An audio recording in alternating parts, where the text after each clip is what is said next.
for real, they better do. Good day, good day,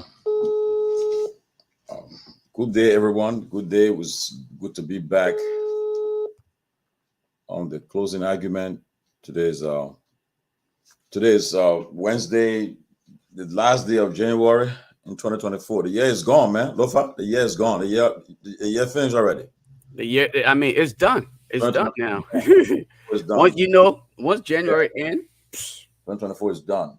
I mean, yeah. no joke about it. Lofa, man, how's everything at your end? How's life? How's the family? Everybody doing? How's everything at your I end? mean, everything is wonderful. Good to be back here again today. I mean, a few more days in the work week. Yeah, Yeah, so that's that's the great part. But the most important part here is that we still got life, and we can sit here yeah. and do these things. We are able to get up and go to work. Kids are able to get to school healthy. Those are the most important things. So that's good. It's good to be back on here on the closing argument with a lot of things going on in Liberia, confirmation hearings and everything else. We were trying to kind of keep up with them, but it was a busy day at work, so I really wasn't able to follow a lot of the happenings. But hopefully, we'll get update on some of them. Well, it's true though. A lot of things going on. I think the confirmation process started today. Hmm. Uh, with the minister, the first was the Minister of Education designate, Madam uh, Jaso Jala. Yes, Hmm. she did extremely well to me. I mean, she getting from what I'm getting, a lot of praises coming from her, from some senators I talked to today, and also some Liberians. They are invited, want her to be confirmed right away. But again, there are others who feel that some people are saying she should be sent to LU, and I don't understand why people would say that. But again, to give the young woman a chance, let her demonstrate her ability. For me, I have confidence in her. I think she'll be a good minister of education if she's supported by the president and the legislature. Like for instance, something I learned today. It wasn't my first time hearing about it today, though. Lofa, do you know that I think the United Nations, they said that if Liberia can put can set aside $100 million in the budget for education, they will Hmm. match it with 100 million too. Yes, Wow. and they have been asking Liberia to do it since early time. We had time, and they have not reached that threshold. I mean, the people are Wow. saying if you guys can put $1 million, $100 million in your budget for education, we match it with another $100 million, and yet and still we have not reached that threshold, and that's disappointing. And I pray that with the challenges, educational challenges in our country, I pray that uh, the Bugger administration will, through the legislature, will allocate that resource, that money. Maybe it may not be 2023 or 2024 or 25, but at least within the next 3 years, you make that money, allocate that money so that the UN can match it with $100 million to improve our educational sector. But what your That take on? that would be wonderful. And the gateway to any nation's growth is the younger generation, and to get the younger generation to that point where they can be relied upon to to build the nation is through education. And when we speak of education, not just mere classroom settings or having access to books, but we speak of quality education, education that can be well represented not only in Liberia but around the world. And in order for us to achieve that, we must invest. And, and that's the reason why Tomalin, every parent, it don't matter whether you and I go to bed hungry. If your child were to come to you and say, "Daddy, I needed to get a book for tomorrow. I need to do a research," or "Dad, I need a laptop or tablet," you would take the last penny you have and purchase that device. Because you value education for your kids, and that's what it is. As far as the education minister designate, I was really impressed. I partially watched her confirmation hearing, and truly speaking, I really hope she be given the the chance to really represent all of us. But I definitely consider her a part of our generation. Some of the things that she spoke to, she appeared to have been well prepared. She came ready to provide information and how. She didn't simply just speak of the surface view of our education problem, but she also provided suggestions as far as how we can actually quarantine some of the problem, how we can get them resolved. So it was good hearing her, and I really hope that that we can be we can take advantage of her, use it to the fullest. Oh yes, that's Dr. Jaso Jala, Minister of Education designate. She's a, I think she's the assistant professor, I think a vice president for one of the colleges in Delaware. I've been Wow. knowing her for many years. I've been knowing her since 2000. Okay. We lived in Rhode Island together for many years, and I know her very well. She's a very smart young lady, young woman, and I believe that Liberian like should be given the opportunity to serve her country in a capacity. And I hope, from what I see, I'm sure she will get confirmed by the Liberian Senate by tonight or tomorrow. She'll be officially the Minister of Education. She'll be confirmed because the Senate, from what I saw today, I think she passed the support. But then the next two nominees that appeared today was the Minister of Finance designate, Development Planning, Boyman Kamara, Mm-hmm. and also the Controller General of Liberia, the new Revenue General of Liberia, LRA boss, Double Okay. Jala. For Double Jala, I have a high respect for him. Someone who I'm telling you, Lofa, he's a man of integrity, of impeccable standard.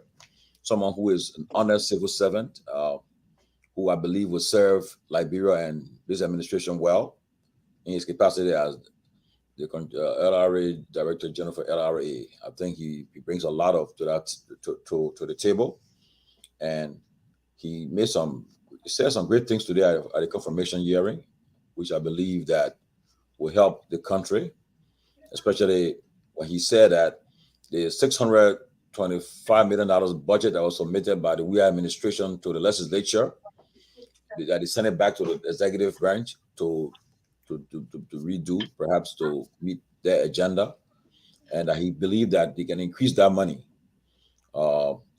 increase the money for the increase that budget. So looking forward to it. It's all about revenue, domestic revenue mobilization to make it happen. And Bama Kamara, I think right now people are he did well, but the issue about the $40 million is still lingering. And uh, the central bank, I think at one point he said the during in December, the Ministry of Finance asked the central bank for $80 million to pay civil servants, which is above the wage bill of the monthly bill of the Liberian government. So people are seeking clarity on it, and all issue about the $40 million that President Weah said that he left in the consolidated account. The need, I think he said that is trying to disagree with the president. So I think the central bank will be making representation tomorrow at the legislature or submitting some documents about it. So they need clarity on that issue. But Peabody, welcome. Lofa, but what do you think about the? You say you didn't watch it, but I know you heard. Yeah, I really didn't get to watch the entire actually I just this the very beginning of it again. Like I said, I was at work. But I would like to invite a couple of, Gabriel Carter. Hopefully, if he's following, if he comes on, I would like to hear him, because again, Gabriel Carter is from the finance background. Willie Dillon is another young man. No, he's not related to Darius Dillon. He's just a guy who I know that have he's into finance. So hopefully these guys can throw light on some of these things, where we missing the data, why are we getting information from one group, and what are they looking at from the central bank perspective. But again, like I said, hopefully I would definitely do my own little background investigation, kind of figure out where we are missing things here. Because when I listen to everything that I've heard thus far, I'm concerned. I'm deeply concerned as to where we are missing, and what are we sincerely missing here? Why is and this is not just with the weird boycotts transition though. It happened during Ellen's time, right? Ellen said she left a certain amount. Unfortunately, President Weah came and said that was not that is not what he had in there or what they had in there. And now President Weah is saying I left this amount in here, and now Honorable Boycott is saying that is not true. But I think the central bank released some kind of document. I have not gone through that document yet, but hopefully we can kind of review those documents and kind of get input on that. But yeah, as we go through the show, hopefully Willie Delon or Carter can reach out to me. Hopefully I can kind of share the link with them so we can get their view, from a finance perspective. Peabody, welcome. And we're just talking about the confirmation today, hearings today from the Minister of Education Designate and the Minister of Finance and Development Planning, as well as the Controller General of the Liberian Revenue Authority Designate. What's your thoughts about these confirmations hearing today? Certainly, I think good to see you guys, man. Julius as well. So I think the education minister today was on point. I think she had a very good knowledge of what she was saying when it comes to the Liberia education system, the students, how many students we have, what the needs are, and how she's going to address in terms of negotiating with the World Bank. That if Liberia can meet their threshold, they're going to provide double that as well. She spoke about all of that. I think, look, man, very knowledgeable woman. I couldn't be, more proud to see a lady who's really understands and knows exactly what our education system needs. I just wish her all the best. That she will continue to do her best. In regards to the finance minister, I was in and out of the hearing, but I think from the gist that I heard, those are very qualified guys. The two of them spoke with authority. They spoke, I mean, exactly what they knew. They were really giving us, talk the economy. They have a better idea of what it is and what it would be like. But one thing they talk about, the finance minister talk about, is that salary will not be increased, uh, which is a major problem right there. So now we understand why we are led government went through the harmonization, all of that. So their salary will not be increased. So I think it's one thing that people got to watch for. But it's no doubt that they are very qualified, and I don't see why the Senate should not confirm those two. I think they know what they're doing. They understand. They work in the area before, and they're no stranger. And their presentation today was just one of the best. I think it was great. I think they deserve to be confirmed. Well, the closing argument is live on Hot FM 107.9 in Liberia and also Truth FM. So if you follow, and also on YouTube, if you're following, the closing argument is live on Truth FM and also Hot FM in Liberia and others and several local radio stations across the country. So if you find somebody saying no sound, somebody saying no sound. We can hear you loud and clear. How one? Somebody saying,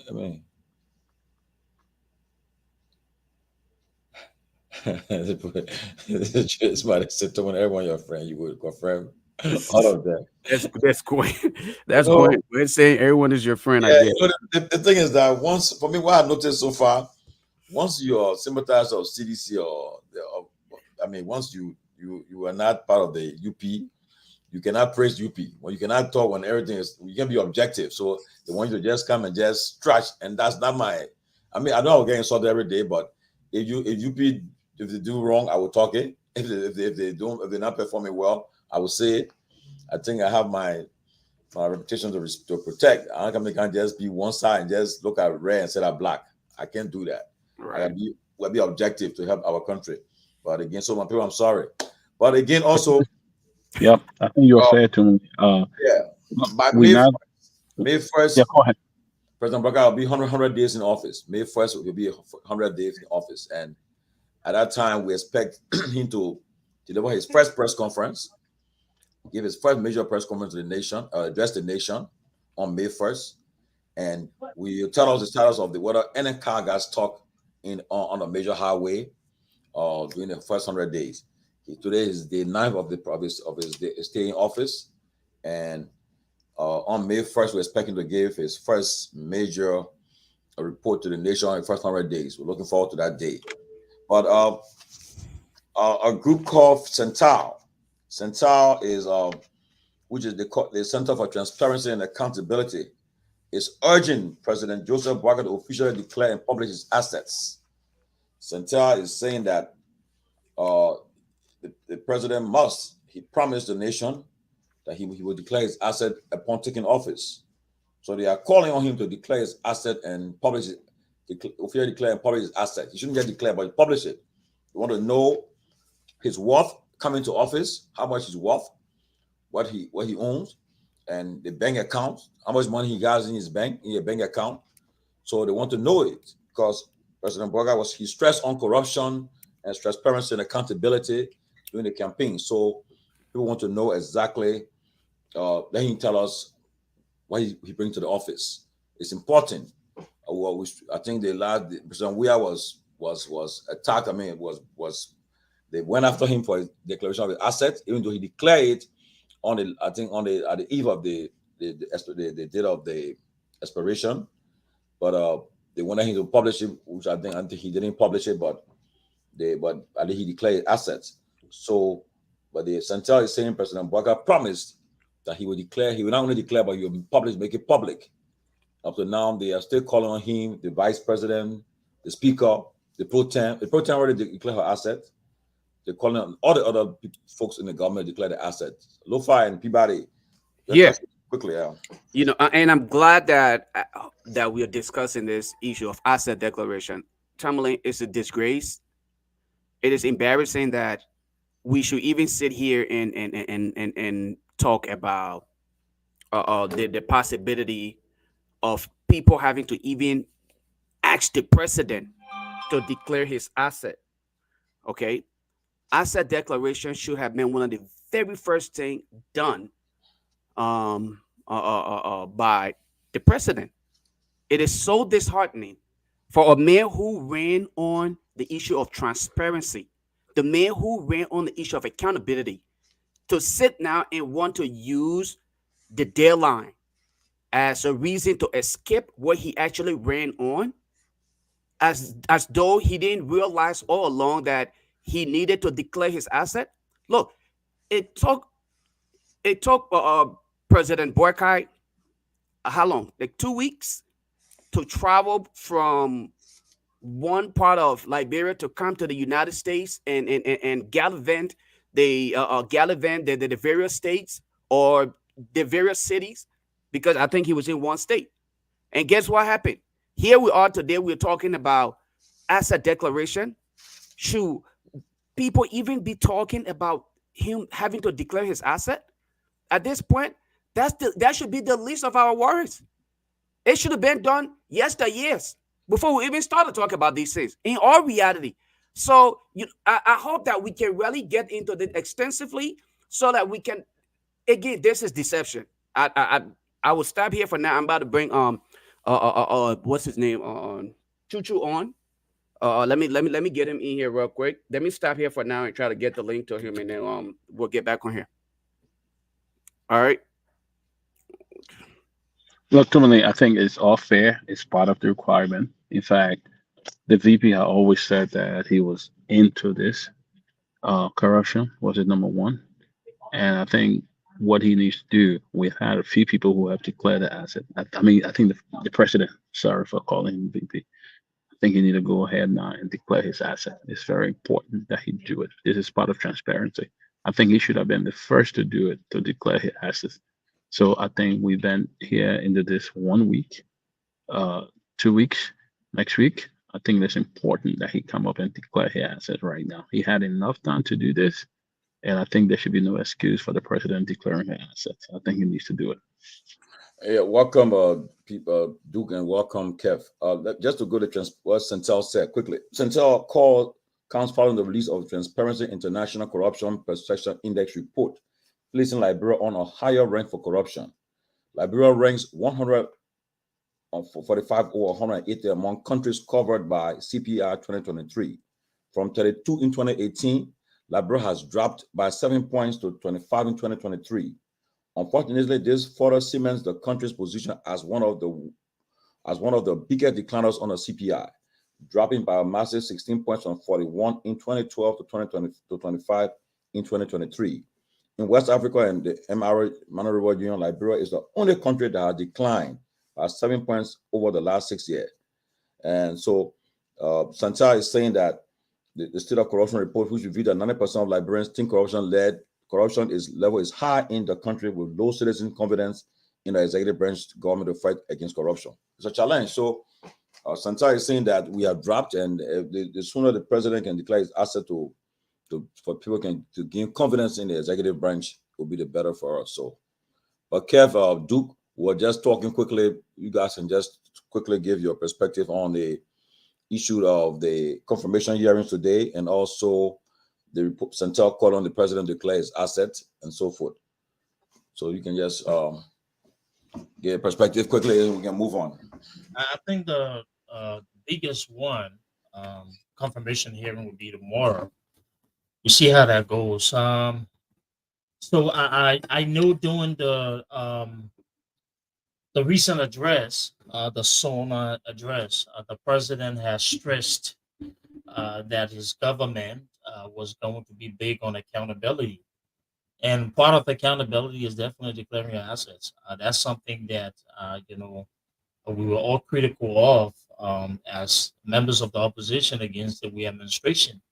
And I would think that by now that should have been done. Hopefully, the plan in place. I know I saw a few minutes ago, about an hour ago, I believe, some level of clarity from the executive management page stating that those details will unfold. I don't know what caused the delay, but hopefully they can bring some level of clarity. But we do need transparency in government.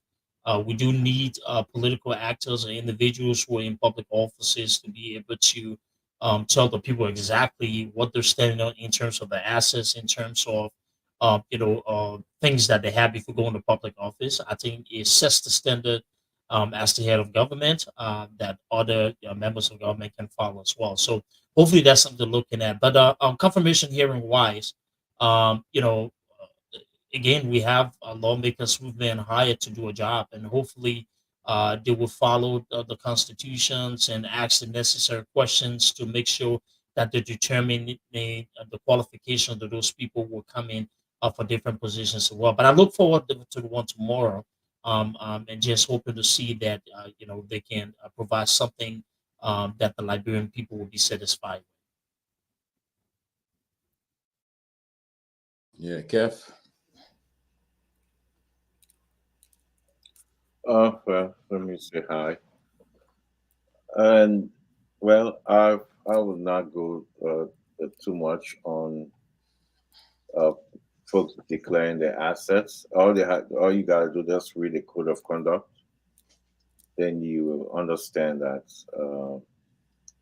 what what uh, uh, the president GMB uh, said during his campaign was not true. That he gonna declare assets on day one. That's not true. Right now, the World Code of Conduct says he should declare your asset before even getting to power. It's clear. It's clear. We can put it up. We see that there. So what we're getting from the Unity Party is saying, say one thing and do another thing. So if you listen to Buama Kamara today, you see totally everything that's different from the campaign. Only somebody with a brave mind will come and defend that, because you gave the people something. You know, it's sometimes in politics you can say, okay, uh, to govern and to campaign is two different things, but your key message that you use to defeat uh, uh, another political party that brought you to power, that everybody went out there, say, you harmonize my pay, I will harmonize you. We have folks We have folks that supported us that left our party, left and went to the UP because they felt that the pay was harmonized. The government cut the pay. But today, they're saying something totally different. Matter of fact, what Wama Kamara is saying today, he put in a freeze on hiring. Not even saying because he made it clear and said, look, um, we're not going to raise nobody pay. We're not going to give them no money. He said, but we'll not even hire people. He said it's not a good idea. We'll have the table can play, the people who listen. So you see the key of their campaign, they it came back, and because some of us we spoke on it on my former network. I talk about it. We talk about said they will not, because the harmonization uh, is something that help people to be on the wage bill. It saves a lot of money for us to pay and do a lot of stuff. It's impossible. It's impossible. They will not do that. They will not raise your pay. They are lying to you. What they say? They insulted us. They told us that we stole the money. When they come there on day one, the people will get their money. But on day one, they say no, you're not getting the money because they realize that it's different. It's no more that free stuff under my Ellen that you're getting from the international community, and that's the reality. Well, we'll get into it, Mr. Moderator. I'll stop here for now. Okay. I want to welcome Mr. Jones to the platform, but quickly, uh, I know yesterday there was an incident that occurred, and with the president when he went to the University of, I think, the Mary's University, and I reached out to the EPS today, and the EPS told me this. This a source on the EPS. I wish on the condition of anonymity. So the incident is under investigation by the EPS and the Liberian National Police. The guy should not have been so close to the president. All the agents involved have been reassigned pending investigation. Steps have been taken to correct the situation and prevent further repeat of the security breach. So the EPA is saying that those who were in the president in his diamond, because most, if you don't, I mean, security will tell you that people directly around the president they call it a diamond, and those who are within his diamond have all been replaced, and they're on investigation, and they admit there was security breached. You saw the video, and no matter what people can say, no one who comes close to a president and grab him like this, anything could have happened, could have been worse. So I'm happy that the EPS have taken the action, and we look forward to hearing from the outcome of that investigation. I hope they have made it public. Usually in other countries they will make a public announcement about what happened yesterday, address it, and let the people be aware instead of speculation, because people were speculating. Some people said UP partisan, some people said there's an unknown person, some people said that crazy man, all kinds of stuff we're hearing. So, but that's why they sent out. But again, guys, let's move quickly. Mr. Jones, welcome again. Quickly, you want to just give a perspective on the confirmation hearing and quickly, and also the president of asset declaration? Yes. Can you guys hear me? Yeah. Okay, wonderful. Well, thanks for having me again. I thought I'd join you the discussion today because it has to do with finance, and that's the area that I have a little bit of expertise. Um, and I think the current Minister of Finance or the appointed Minister of Finance was confirmed. And as I was watching the show, it was very interesting because you guys was like, this guy is well qualified, Burma Kamar, and you think he should be confirmed. I beg to differ. Burma Kamara is a very incompetent man. I had the opportunity to have a dialogue with him on this very network on the Truth FM.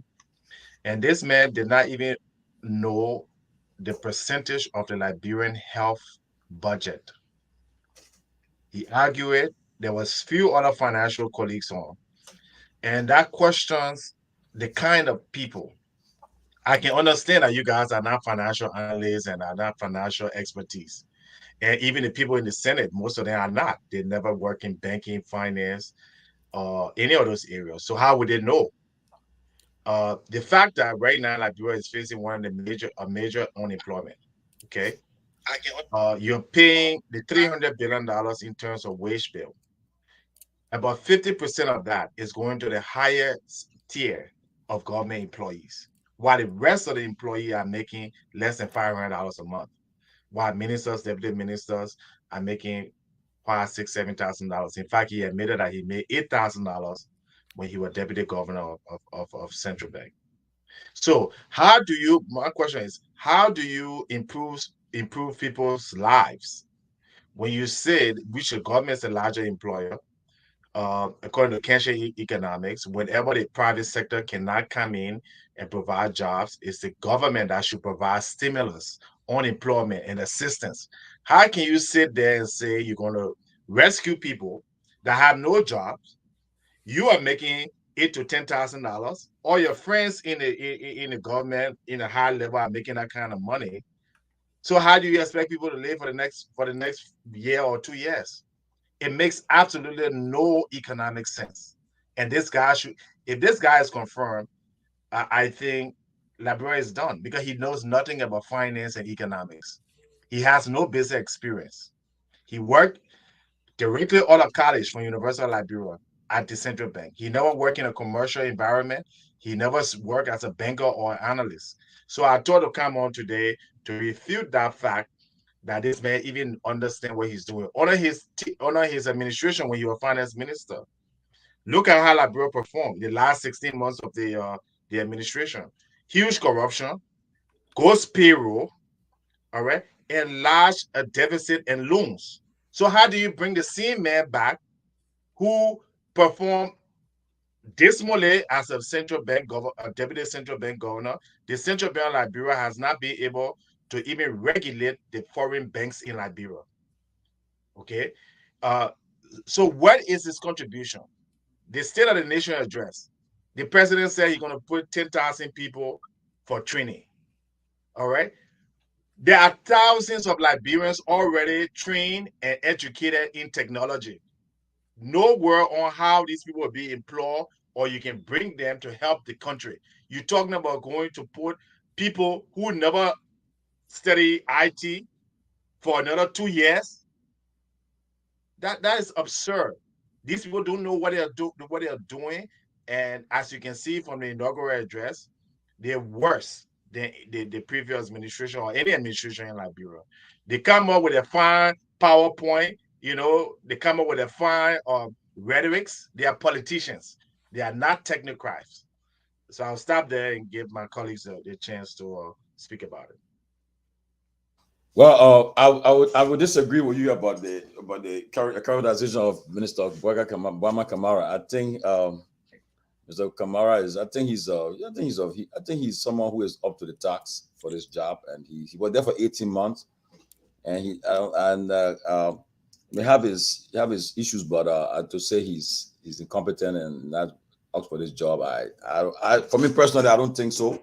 Maybe the other panels. So what are you basing your competence on? What are you going by to say that this man is more qualified? I'm not saying more qualified. Hundreds of other Liberians, okay, yeah, are qualified for the Minister of Finance. Yeah, what were you basing it on? I mean, first of all, he has his education. He was former. He worked at the central bank. He was one of the head of the central bank for many years. He comes with wealth and experience, and okay. He record at central bank speaks for itself. Alex, let him land. No, then you're coming. He has a good record at central bank, and that's why Madam Salih was. She had her wisdom, the confidence to appoint her as finance minister to complete her term, and I don't think that. And there's someone who is even if the former finance minister respects him because I have talked to her on the telephone before, had two of them on the phone before, and they have respect for each other. But to come and just to just really bring him down. I don't think.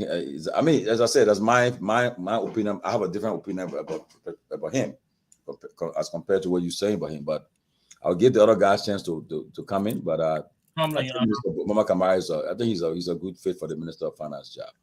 And again, just to add to what Tomalin rightfully said, unfortunately, again, finance is not my area, so I'm not gonna try to put my hands in there, and so hopefully, especially when it's economy, so we will hopefully have another person. Now, was hoping we can get some of those who really have the finance background to kind of chime in on this particular topic here.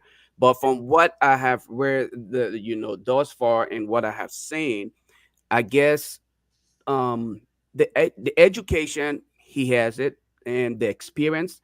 Now if we are to focus on his past performance, then I'm a little bit iffy about, okay, where does he fit in the head. And I think we should give other people who've really had the opportunity to sit in, like I said, Gabriel Carter, Willie Dillon, and like Emmerich and other people. Probably these are the people who should be listening so, to it, so giving jump in on these kind of things here. So let me sit back on this one, and Tom, hopefully Willie Dillon and other people can get on that. So I'll hold off on that part. yeah, so Tom, they have more than 17 years in this industry, okay? And designations and background. Now, let me say this first and foremost.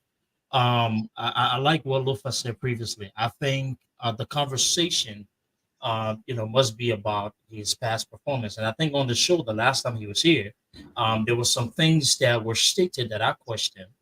Number one, um, he spoke about recouping some sort of money inside the Ministry of Finance, and then there were contradictions about how those monies were used, including using some of the funds to buy a more expensive vehicle because he needed it, and I think that was questionable on that part. In terms of understanding percentages of the budget and what have you, yeah, that's a bit of a technical part, and sometimes, I mean, that's something you should easily know. But we saw the former Minister of Finance, Sandra Toy, on this show, not even being able to tell us how we could acquire employment data, from the country for Liberia. But then he made reference to some things, right, that we couldn't quantify. So I can see where on that aspect now, just from an education perspective, I know that he has the education. I don't know too much about his work background besides being, a former minister of finance. But I can see what the concerns lies about how things have been done, and I think the frustration here for a lot of us who've been critical of people in a certain position in Liberia is that there needs to be some level of vision when it comes to managing a certain area, and the vision's lacking, and that's what we continue to run into this, roadblock of not really being productive, not really having the type of solutions that we need to be able to drive economic growth.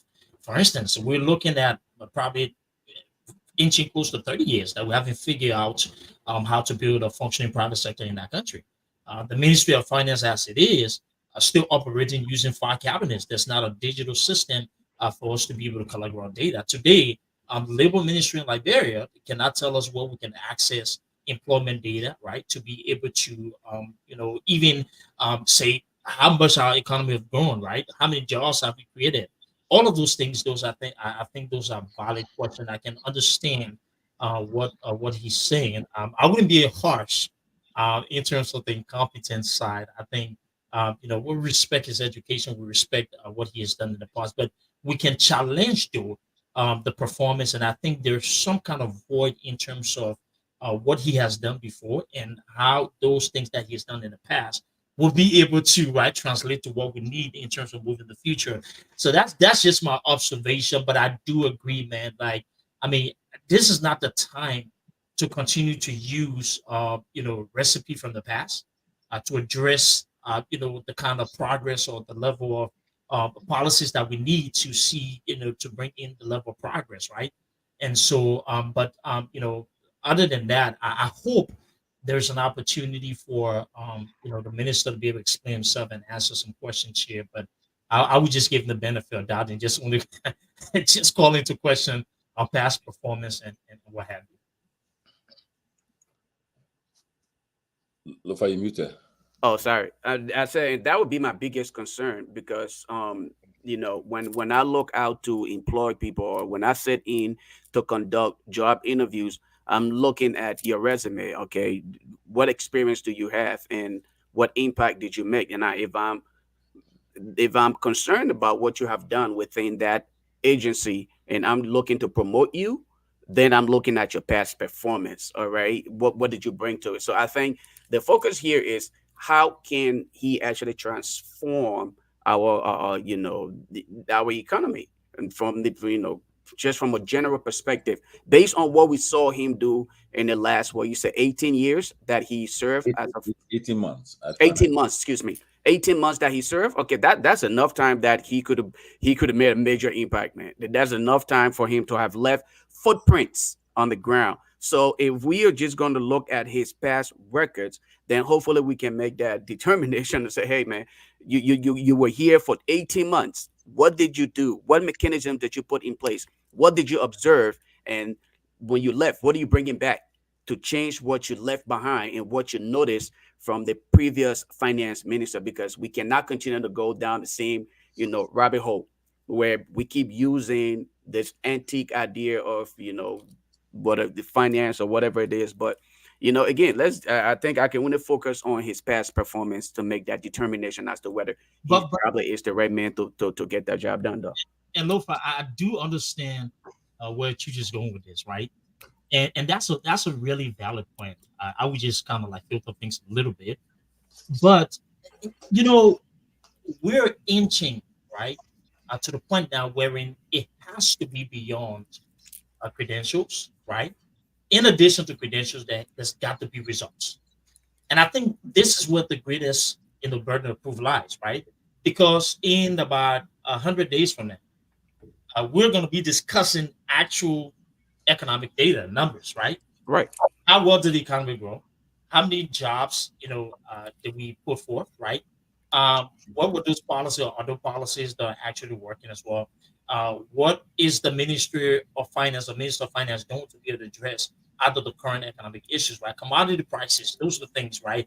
The rate, the exchange rate, those are the kind of things. Now, past performance, this is not on investment related, right? Can give you an insight in terms of how that person might perform in the future, right? And just looking at it, the last time he was on the show, I remember there was a heated conversation, and um, I, for one, had some questions about some of the things that were stated. I wish I could find my notes somewhere, but I probably will. But he made mention of cutting down costs and being able to save some money, right?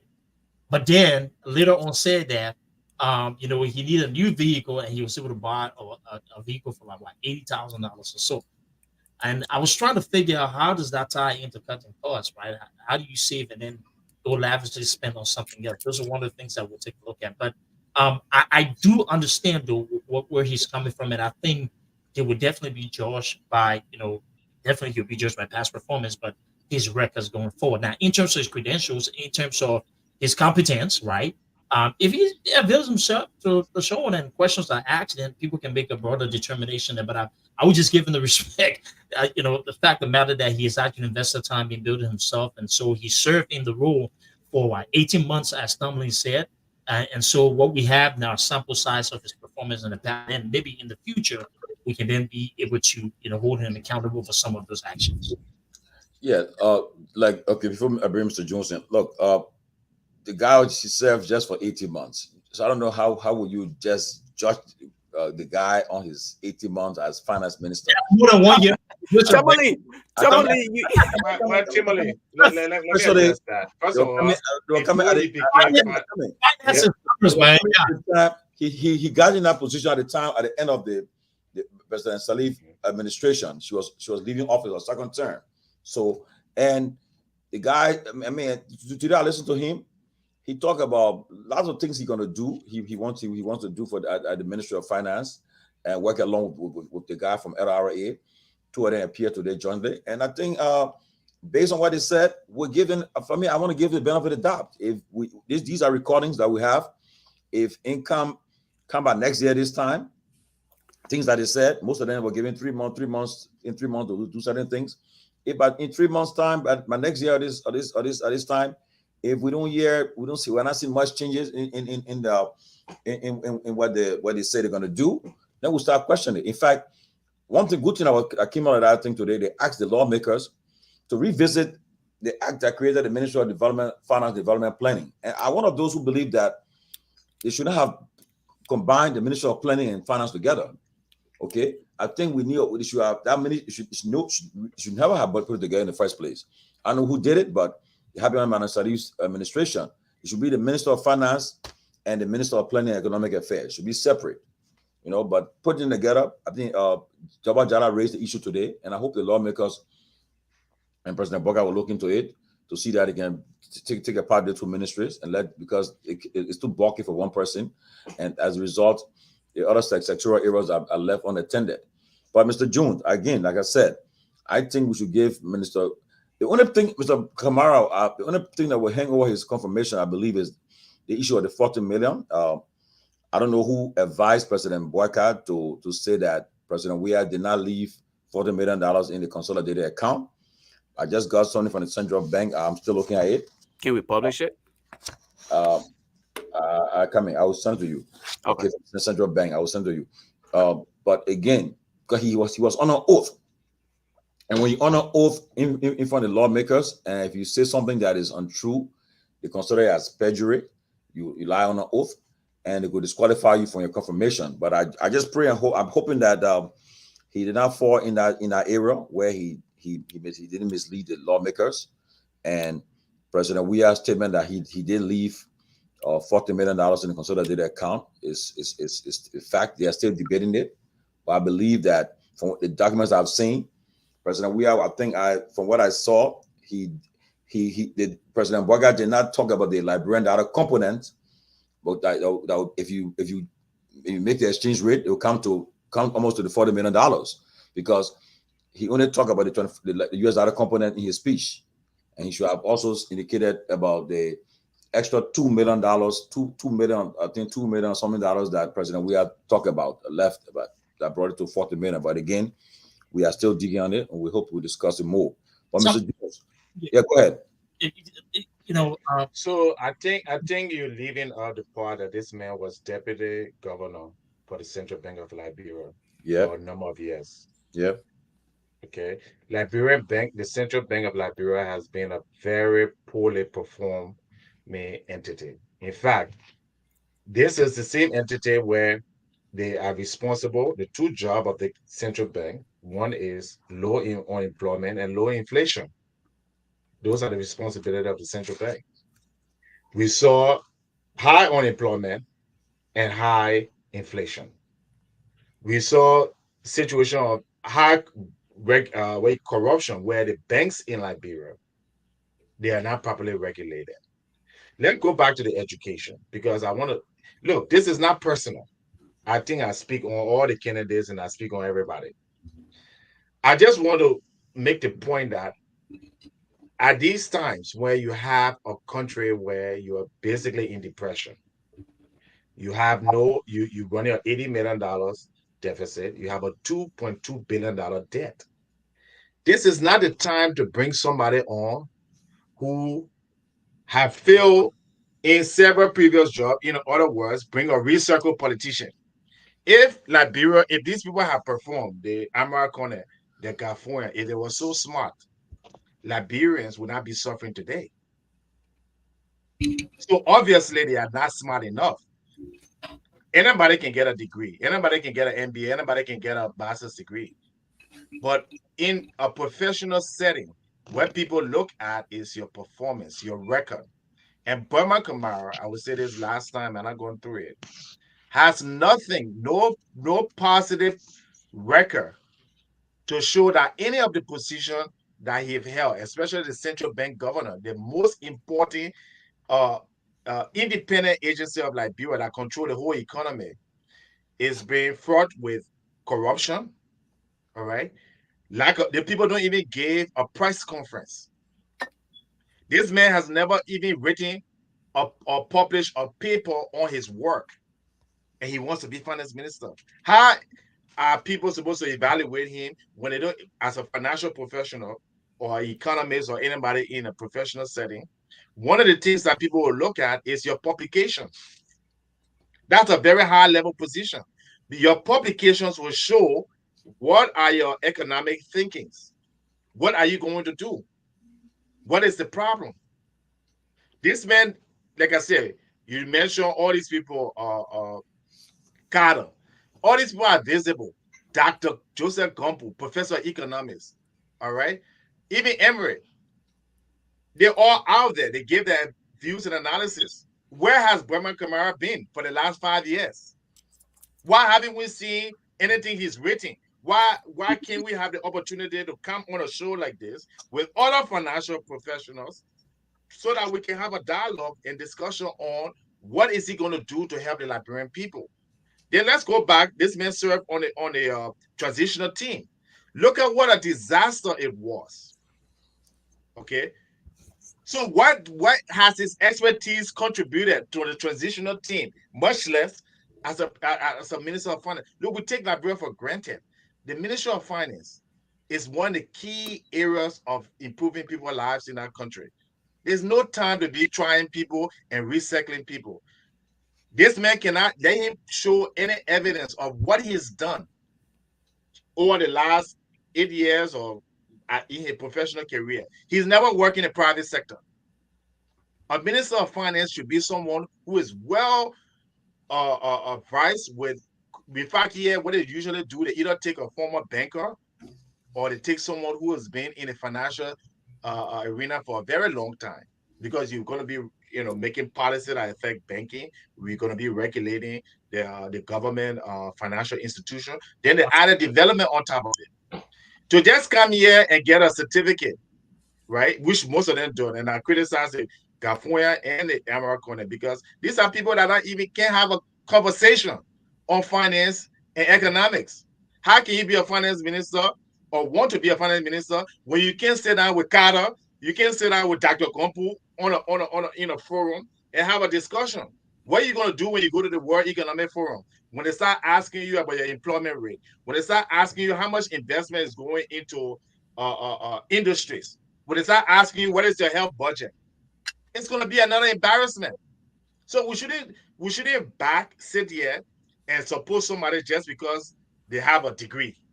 If that's the case, everybody in Georgia administration had degrees. Everybody in Eddie Joseph's administration had degrees. They have graduate degrees. What is the result? You go to Rwanda today, there are people who are there making pilots, engineers. Look at the economy. Go to Botswana. Look at the economy. All right. Why Liberia always have to be stuck with the same recycled people that have produced nothing? All our banks except LBDI today. LBDI is literally bankrupt. The 9 banks in Liberia, all the CEOs are foreigners. And these people were the ones who were running things on the island. Why can't Liberia, if he was that qualified, why Echo Bank didn't hire him as president or chief financial officer? Why UB Bank didn't hire him? He been sat around for 5 years. He did nothing. He said you were in Kenya doing some non-profit. We did the research. Nothing. Made up organization. They can only work in Liberian government. Where has he worked in the US or outside of Liberia? What bank has he worked at to show that this man has the experience? He does not have any experience. If you can't in Liberia experience, then that's our problem. Because most of the people in Liberia, most of the people who go to UL could be a great school, but they don't have the equipment. Some of these people don't even know what a Wall Street Journal is, and they got economics degree from University of Liberia. Okay, so Tommy, great conversation. As I stated, I get where Chuch is going, and these are valid points, and I think those arguments, those conversations were held the last time he was on the show. Let's be practical. When he says that, we're talking about experience, we're talking about understanding, he means it. Sometimes beyond the degree, it comes with the real life experiences, right? And Lofa will tell you just from a technical standpoint, you can go learn about Cisco router and switches in class, but when you are a network administrator and you start having those complaints and those issues, you have to be practical. You have to understand it. So your level of comfort with consistently solving those issues, it gives you a certain control. Same thing with banking finance, right?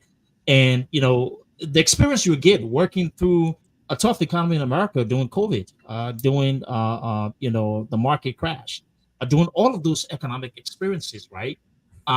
They built you differently for long term in a career. And so it is a valid question to ask. And I didn't know he was a central bank governor, because Yeah, that's a key point, because that's then the argument can be made that when it comes to the monetary policies in Liberia, we've seen the issue with the Liberian currency and how devalued it is, right? We've not seen anything consistent that have given any sort of traction to that particular side, right? In addition to that, though, I keep referencing the Ministry of Finance and the five cabinets, and it's not a joke, absolutely, because one of the most consistent thing that I see in terms of corruption is because we have not been able to find a digital way to be able to manage corruption. You can eliminate it, but you could, and I'll be practical as well and show how practicality plays. How practicality plays. If you go into any banking center, any financial segment, investment, wealth management, whatever it is, when it's time for auditing, when it's time for a lot of those processes, now, before it used to be a little manual, right? To come check that. Now you have a digital process in place now, right? You've seen how banks have actually transcended from manual to digital. Investment firms, right? Financial institutions, all of those different areas. The Ministry of Finance hasn't really given us the level of progress that we needed over the years. And now, using some of those experiences, what is he going to do, to tackle, let's say, in 2 months from now, when we see wherein there's, a rising, a rise in terms of the exchange rate in Liberia? Do we run back to the same old failed policies or the same old strategies that only tend to manage things for the short term? And then in a few months from now, we run into the same thing. So I think those are valid concerns. Those are valid points. But I will hope, though, I will really hope that, maybe miraculously, there's something that's changed from his last experience. miraculous keyword here. Miraculous, right? So, so now, but children,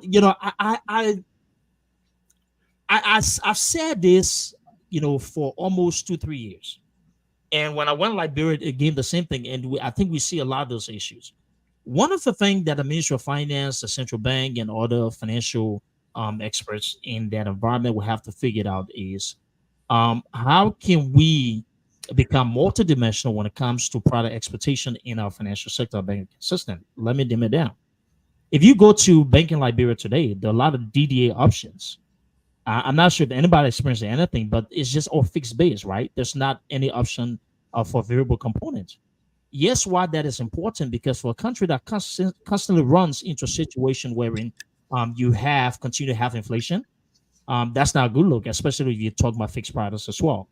So part of the vision and part of the reason why it makes sense to have people in that position that understand what they're doing and have the level of vision, because we need a complete retooling of the financial sector in Liberia to make sure we have all of those things in place to give business owners, right, the regular consumers, right, all the options needed to be able. And then finally, I also learned that majority of the monies that are actually recycling the banks are just short-term cash, meaning that the Oma wants to pay her son's school fees, she put a little small deposit in, and then she has to take it out. And so there seems to be all of these issues that could, trickles additional economic, or problems. And so this is why it's critical to have people with the requisite experiences to be able to do that. But I hope he will make a back on the show to be able to ask him the tough questions. But I do understand where he went with this. I wouldn't be as nasty as it was, but those are something I think they need to be answered. No, but and let me just chime in here real quick, and I guess Tomalin can welcome Dylan on. Um, And these are some of the reasons why some of us will often say, um, the expectation from Honorable Boycott was high, and it's still high. With some of us were hoping that prior to these nominations, we would have had independent vetting committees to have done the vetting aspect of these things, because all of these different things that we're discussing here, okay, tenure at certain position, work experience, productivity, all of these things would have been evaluated and then hopefully on brought up for discussion. Here we are now talking about, in addition to his 18 months, okay, he also had time at the central bank. The reason why, Tomalin, and you can admit to this, any one of you on this platform, the reason why we have 90 days probationary period at any job, almost most jobs, okay, some of them will give you 12 months, but 90 days probationary period is because they want to evaluate your performance. They want to know what you have to offer. So with him having to have had 18 months, that is enough to show his ability. Okay. And prior to him having to have accepted that job, he knew the length of time that he needed to be there. So to be honest with you, I think what when I'm listening to Alex and Duke talk about his past performance, I think it should be heavily evaluated. But those who conducted the confirmation hearing today, let's look at the background though. Will he just simply be pushed on because they didn't have, or they don't have the experience to really question someone from a financial background? Of course, I can honestly tell you that the possibility here is he will probably get through with a flying color as compared to having to have experienced the thorough investigation, or that he needed to have gone through. No. Well, before I go to Peabody, let me welcome Mr. Dillon, Willie Dillon, and Mr. Gabriel Carter. Welcome to the closing argument. Oh, Uh, but Peabody, look, gentlemen, let me say this again. Election has consequences. President Boyka won the election, and he chooses who he wants in his government is his prerogative.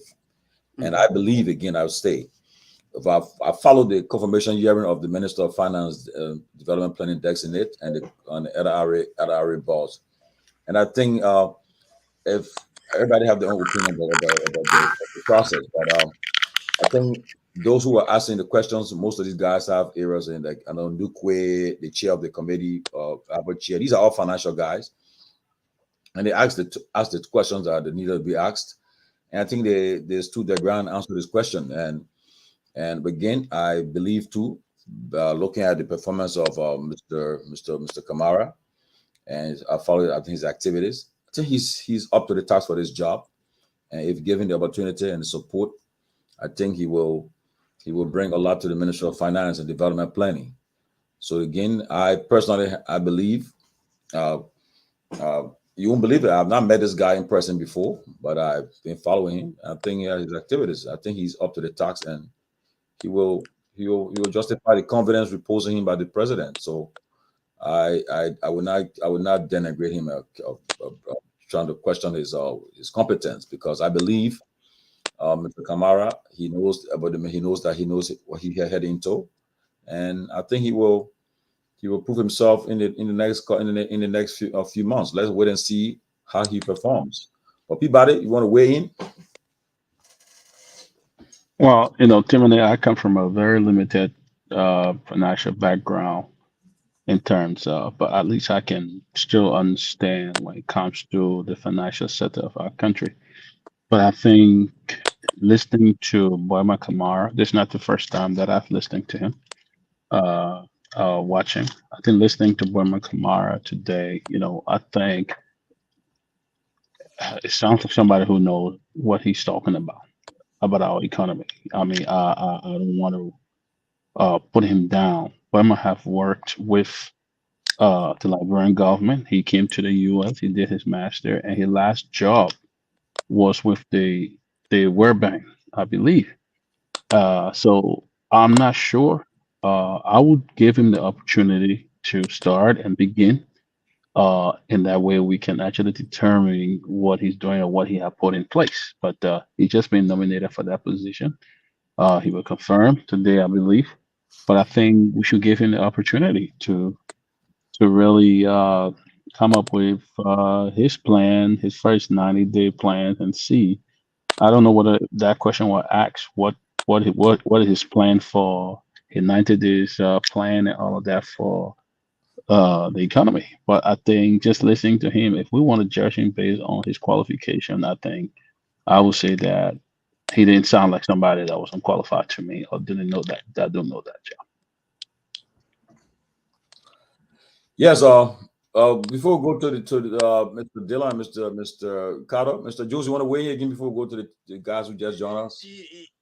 Yeah, and I think these guys are all financial experts, in my opinion. These are people with lots of years working in the industry, and they can speak for themselves.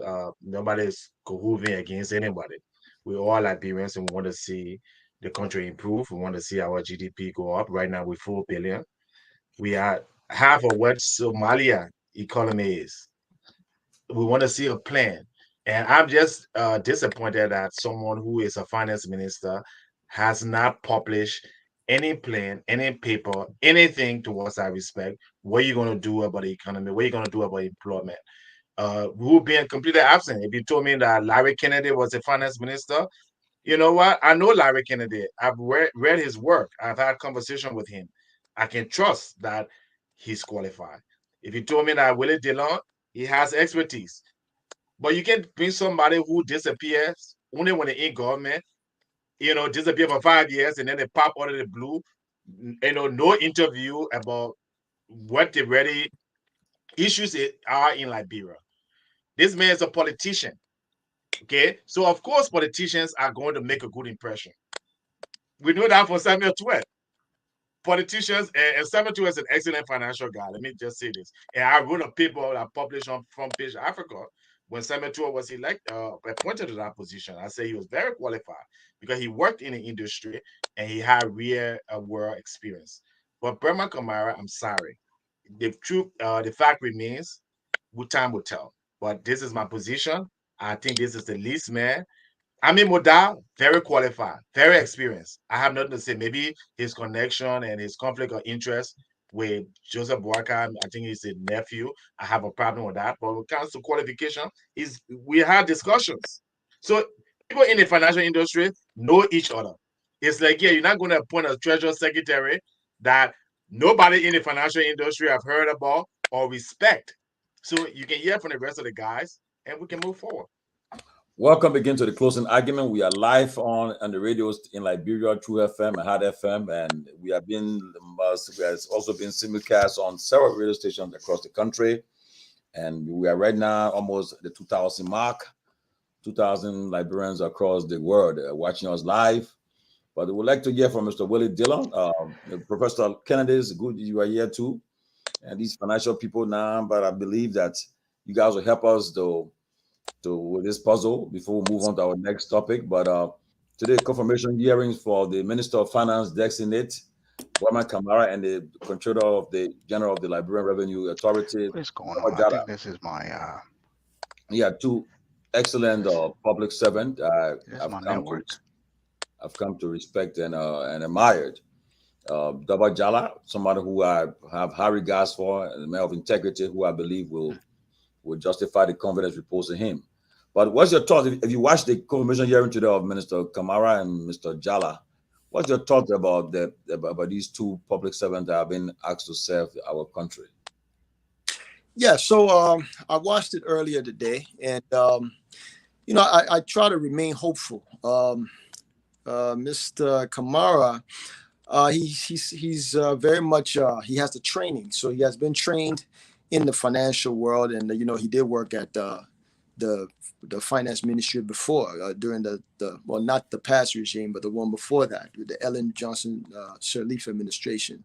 So I would say that he has the requisite qualifications, but I don't really think that there has been a financial plan set up or set presented to us to where we know which direction the country is going to be going to. Just looking at him and his training and his somehow limited experience, I can just remain hopeful and hope that he would be able to usher in something positive for the country. But nothing happens without proper planning and proper execution. So looking at the way this administration is coming in the door, it seemed like they are trying to get their feet wet and they fully have not yet put things together. Though I'm hopeful, I'm skeptical. And I'm watching. I'm on the fence, and I'm hoping for the best. And I hope we move in the right direction. You're good. Before I leave you, let me ask you: do you believe? I mean, do you have confidence or believe that Mr. Kamara is the right pick for this job for Minister of Finance? Believe it? I don't know if this is my network or is there something wrong with StreamYard, but I keep. No, it's from your end. It's from your. Now, what do you use? Well, Let's talk in the back. Let's talk in the back. Yeah. Okay. Let's talk in the back, Carter. Yeah. Okay, Mr. Dillon. Sorry, Dillon. Go ahead. Go ahead, Mr. Dillon. Yeah. So, like I said, I'm hopeful. But if I were to be involved with the selection process, I would say no. I would not have selected him. We need real technical expertise. We need people at this point in time when something is broken, when your car breaks down, you want a good mechanic. You want an experienced mechanic. If you have a severe situation, let's say you have a luxury car, you will want to go to someone who specializes in that. We have a system that's broken, and we really need expertise.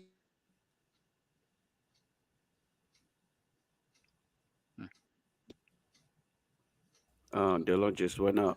You can help the guys in the back. Yeah.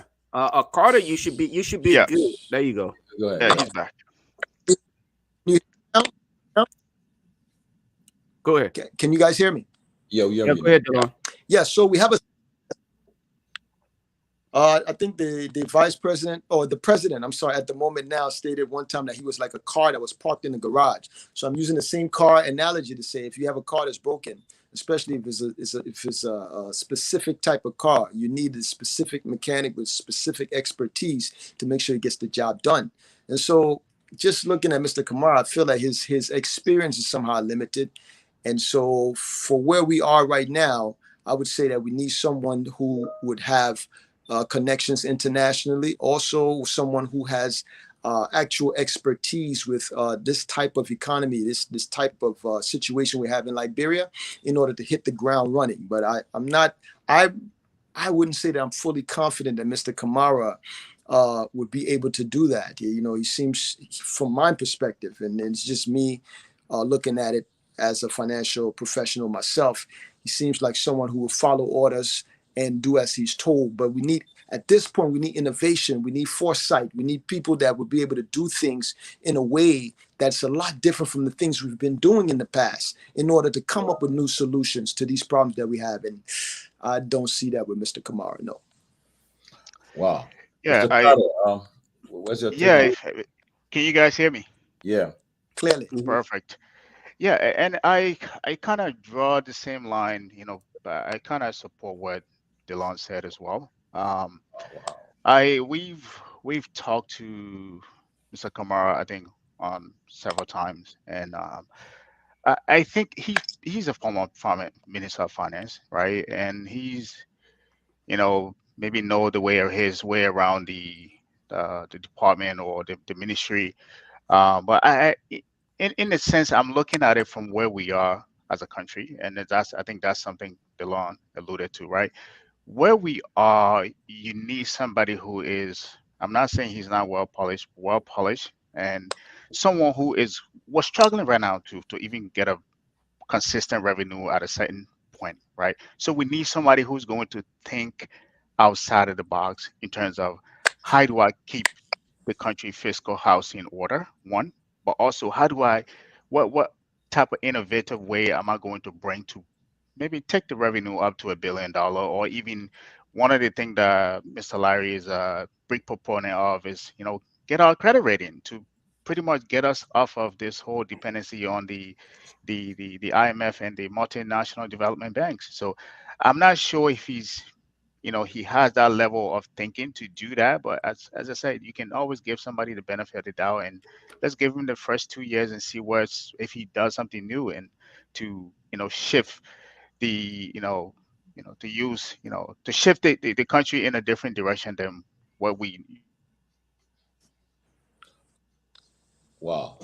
These financial guys are talking. So, DJ, somebody said, Lofa brought the Yeah. big financial guns. Can you guys hear No, me? these are just like various. well, I think I sent a link to this show. I mean, I sent the show to the Hello? link to the show to the Minister of Finance Destiny. I hope maybe he's by now he's watching it. I hope just to get a feel what's happening. But Professor Larry Kennedy, you are the professor here. You will help us. I don't know what's your. I mean, I'm sure I don't know whether Hello? you witnessed the confirmation hearing today. If you did, or whatever the case, but what's your take on the two nominees before the Senate? Can you guys hear me? Yeah. Yeah. Hey, Tomalin, guys, thanks so much for the invite, man. Always a pleasure to be on the closing argument. So I think Chuchu summarized it best when he said, time will tell, and you have to give people sometimes the benefit of the doubt. But to the point that a lot of people have been making, you need financial innovation. This thing doesn't just boil down to someone who is purely an economist. We've seen the economists from Madam Sirleaf to Minister Tware. We've seen the economists come in and they haven't been able to turn this thing around. We noticed that in places like Ghana, they were able to turn the thing around because the Minister of Finance, who has experience working at Morgan Stanley, he brought in financial innovation. And I think this is what Willie has mentioned as well. You need financial innovation. Yeah. You need a way to build a financial sector. I've been saying this, and one time I put it in a post. Samuel Tware wanted to argue with me that no, I made a post saying no country has developed without developing a financial sector. You need a way to get money from people who are saving it under the mattress because they don't trust the financial sector. To bring that money into the financial sector, the people who we call the unbanked because they're not using the banking system. Because when you bring that money in there and you strengthen the financial sector, you're able now to get people who are interested in investing, who has collateral, can invest. Because it is the investors, the small business people that lead to job growth in any country. You see it in America all the time. It's the small business people that are leading the job growth and innovation in this country. When I said that some of the esteemed CDC guys in the finance side said, oh, I was wrong. This is why when you look at the Propo agenda, it couldn't, I don't know how many jobs they were supposed to materialize, 1 million jobs or so, that never happened. But what I think, and in fact, in with his testimony, he said something that was profound, which had me kind of nervous, because he said there are situations. He said you have to look at the judiciary system. Let me just kind of lay the framework. He said there are situations where people who owe money will sue the bank and go to court and stand a chance of winning against the bank that they owe money to. The only other place I can remember seeing that happen was when President Trump, who at one time Deutsche Bank was interested in having a footprint in the American banking system. They were looking for a way to come and start within the American banking system. So they felt they needed to connect with someone. At the time, Trump was pretty big in New York. And this was the time that JP Morgan was interested in merging with someone, maybe Deutsche Bank. But they loaned a ton of money, hundreds of millions to Trump, which is part of the reason why he's in trouble today. But Trump didn't pay back the money. And he turned around and sued Deutsche Bank for stressing him to pay back the money. That's the only other time I can remember somebody suing a bank and winning. So when Butler Kamara mentioned that, I'm like, people are so that, in fact, is going to frighten investors from coming to the country, because investors are saying, how can I come to your country if you don't have a strong judiciary system? If something were to happen to my money, like we saw what happened under Madam Sirleaf administration, investors coming to the country being robbed by people at the NSA. Nothing come out of it. That, my friend, is the reason why you won't have investors coming to your country. You have to strengthen the judicial system. So when Butler Kamara mentioned that, I was like, wow. But here's the thing. He will need to bring, if he's not strong on the financial innovation, he will need to bring some people who are strong in that space around him. Because you cannot sit in Liberia with all of your resources. Monrovia is the wettest capital in the world. You have all of that rain, but you still have people who are dying from diarrhea disease because you're drinking dirty water. You have no way to get the capital to source clean water. You have an abundance of sun, but you have a majority of the population still in darkness. You are struggling for your road connectivity. And that is because you just don't have the money, you just don't have the capacity, you just don't have the ability to get these things done. The old-fashioned way of relying on, and I listened to the president's State of the Nation address where he talked about getting money from the EU, the World Bank. He talked about USAID, United Kingdom aid, German bank, Saudi fund, Kuwaiti fund, all these different donors. We tried that thing for decades. It hasn't worked. And the mere fact that you're in the ECF program, they have a stranglehold on you in terms of the way you're going to get money. So Bwana Kamara only means of success would be for him to bring people who have financial, economics, practical experience, not just the theoretical stuff. You go sit in a classroom and you learn this thing on paper. This is why I always used to tell my students, I said, the stuff you're reading in this economics and financial textbook I'm showing you, that's not how we do it on Wall Street. Because someone sat there and theoretically saying, oh, this is how it is done. That's not the way we were doing it. It's kind of similar, but because you're able to kind of pivot and change direction when the market changes, that's the reason why we're kind of innovative, at JP Morgan. So let me close on this real quick, Tomalin. The U.S. government is involved in a lot of things. If you're depending on use it for money, you're going to be waiting in vain. Guess why? You see what's going on in Yemen. This whole Ukraine, Russia war, this whole Hamas and Israel war. There are proxy wars going on right now. Ships that normally go through the Red Sea to get to the Suez Canal, they're having to travel all the way down the Cape of Good Hope and go around Africa. It's going to increase the prices of goods on the market. The Liberian currency has been depreciating, it's been dropping like a rock. That means the prices, when your currency fall, I think one USD is maybe equal to maybe like 190 LRDs. Prices automatically becomes a lot more. Things become expensive for the poor people because a lot of their income goes to buying the bare necessities. So the old way of doing things, relying on foreign donors, is not going to work. How do I know? I've seen it tried before and it hasn't worked. So I don't know what juju or sasa wood you're going to put on it for it to work this time, but it's not going to work. So you need to try something a little bit different, man. It's that whole thing that Cummings says all the time, and we know where it came from. You can't keep trying the same old thing and expecting different results, right? So I would give Bwana Kamara the benefit of the doubt, but close on what Chuchu said. Yeah, time will tell. Let's see who he brings around him. We just spent about 3 more minutes on this issue. Then we'll move to our next. But before that, let me just welcome Grace Arakegoa. Grace, at least you make our platform look nice, Grace. At least you're only female, so thank you. But tell me, at least. But it's good to. And the chairman is here. Chairman Sanvee is here, and Keff is back. But it's good. Grace are waiting for me to come. We'll give Grace and Kev Ben maybe 1 minute each to touch on this confirmation hearing today before we move to our issue on talking about technology. But we'll talk about on this confirmation hearing for Bwana Kamara and Double Jala. We'll start with Grace and then Ben and Kev again. Just weigh in. Well, Tomalin, don't even tell me anything about the topic, and you just bring me like, okay, Grace need to talk. I don't know Bwana Kamara like that. I didn't even notice the confirmation hearing.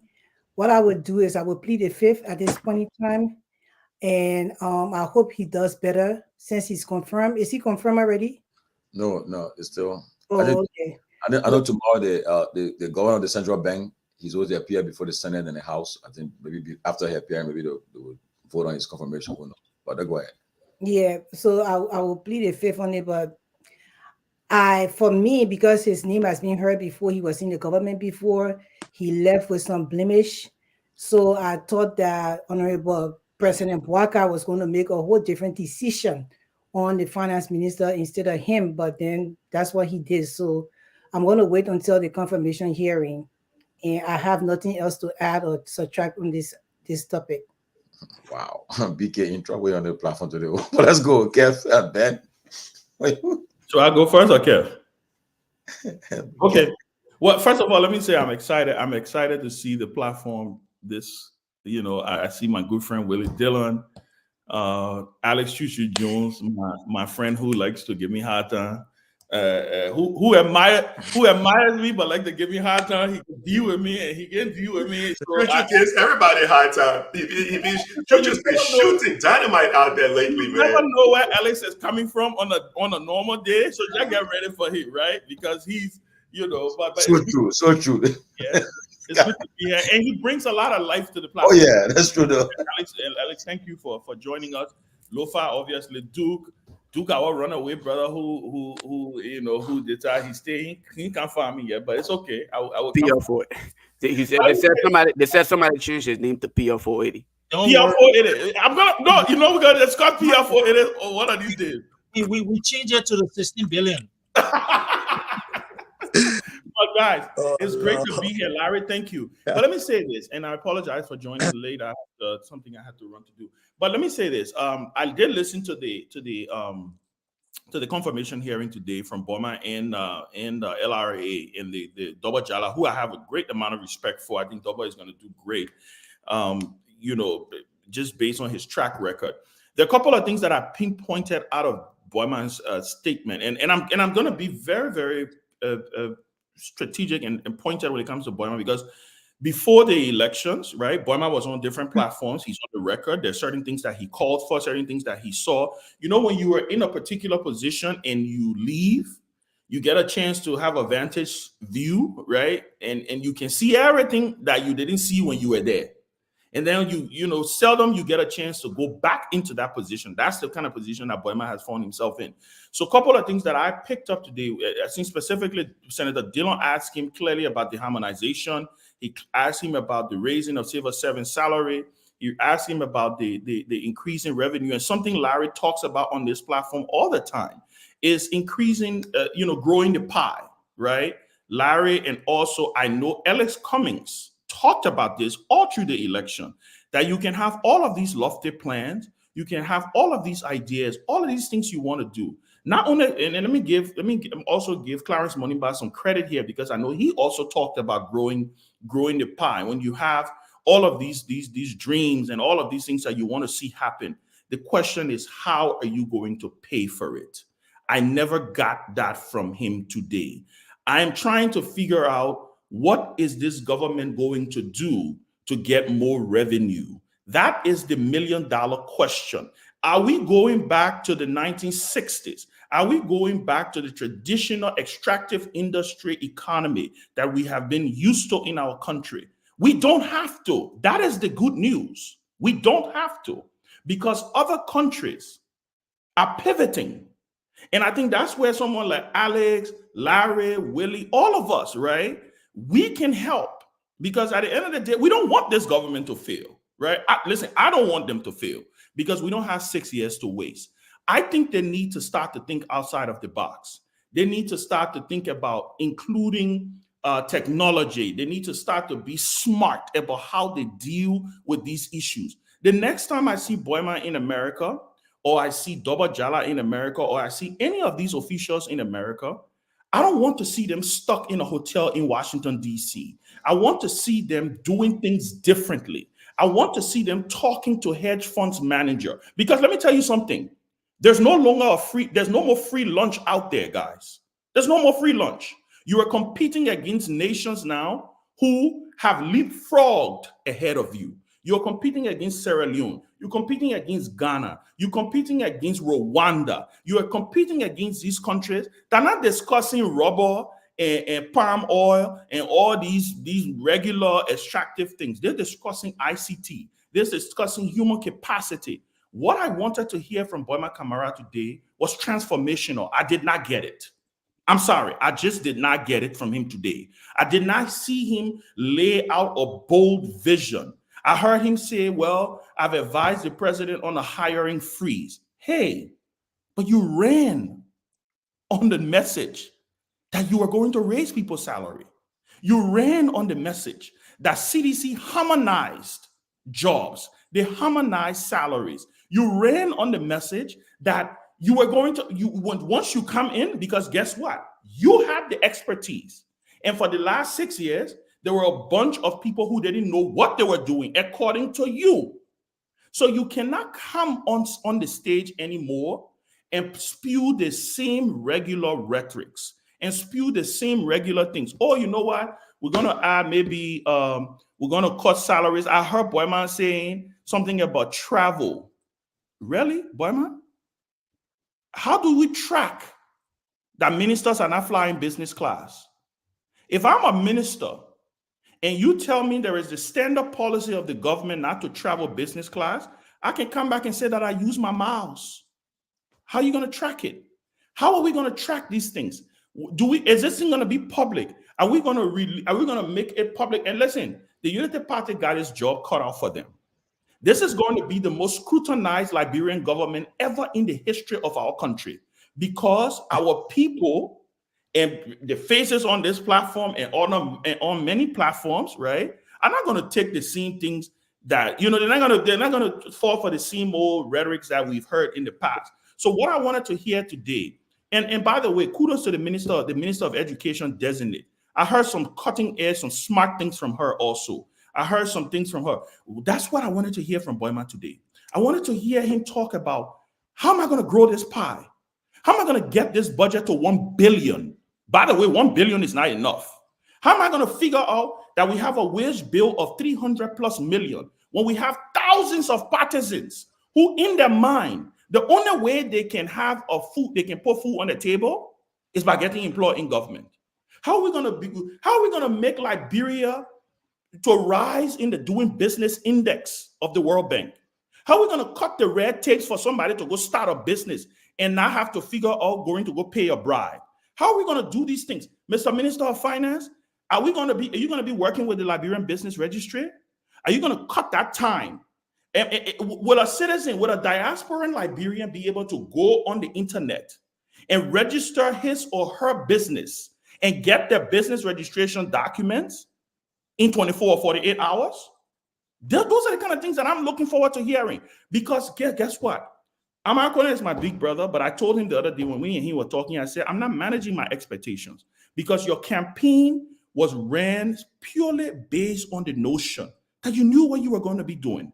You knew that on day one, you were going to hit the ground running. So listen, I think what I got today, right, was the same old, and hopefully we can get Boyman to come on this show at some point.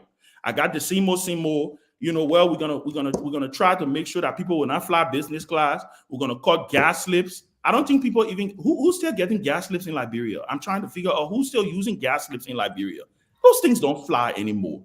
Give me cutting edge solutions. Let me sit when I watch you. Let me sit down in my seat and say, "Damn, wow! I want the wow moment." Yeah, let me say, "Wow, these guys are up for business." I did not get that. It's the same thing I said on Monday when we're talking about the president's Sona, right? I never got that. That feeling when you hear the person speak, you're like, "Damn, we something about to happen here." I'm waiting to hear it happen. But I will say, I know we're going to go into the technology component, and that's something I want to talk about because I'm a huge fan of that. I believe at the end of the day, those are the kind of decisions that will be made by this government that will make us to leapfrog into the future. But Larry, I agree with you. I agree with what Alex has said. I agree with all of you. Listen, we can't shortchange ourselves anymore. They wanted this job. They got this job. 6 years. Look, there are other countries, guys. Ghana has 4-year presidential term. They're making transformative decisions. Yeah. 6. You don't have 2 or 3 months to rest. Hit the ground running. If you got to hire consultants, hire consultants. Don't be afraid to bring talent. Pick up the phone and call Larry Kennedy. Pick up the phone and call Alex Jones and say, "Listen, guys, we need some help here." Pick up the phone and call Grace. I don't care what you do. What can we do to leapfrog into the 21st century? Because from what I heard today, I'm sorry, guys. I think it's the same business as usual. And I think 6 years down the line, we're going to just be talking about the fact that we're expanding one road from this place to that place. And they're just talking about 2 lanes when we should be talking about super highways. Now, I'm not irrational, but I'm also not going to be content in my aspirations for my country. Wow. I think we need to expand on this, man. We can't just limit the next session on technology, but this is this is an interesting topic. When you bring this, we can mix it all up. We can mix it all up.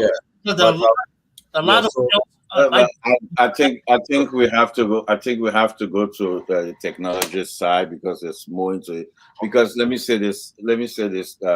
To you guys. Watching Muammar Kamara, you can actually feel and see the deception. We're talking about the last finance minister before our government took office. How much was in the account? $7 million. That was the amounts were in the account. $7 million. To see Amara is talking about the country today like they left the country in a better position. That's the deception. So I spoke on it earlier on what Ben was talking about. I want us to go to technology, not to eat up the time. But we'll come back to it so we can expand on what Amara and the UP government left before our government took office. We couldn't even pay the first bill. We couldn't even pay the first check to civil servant. Nothing. They forced our government to go into harmonization.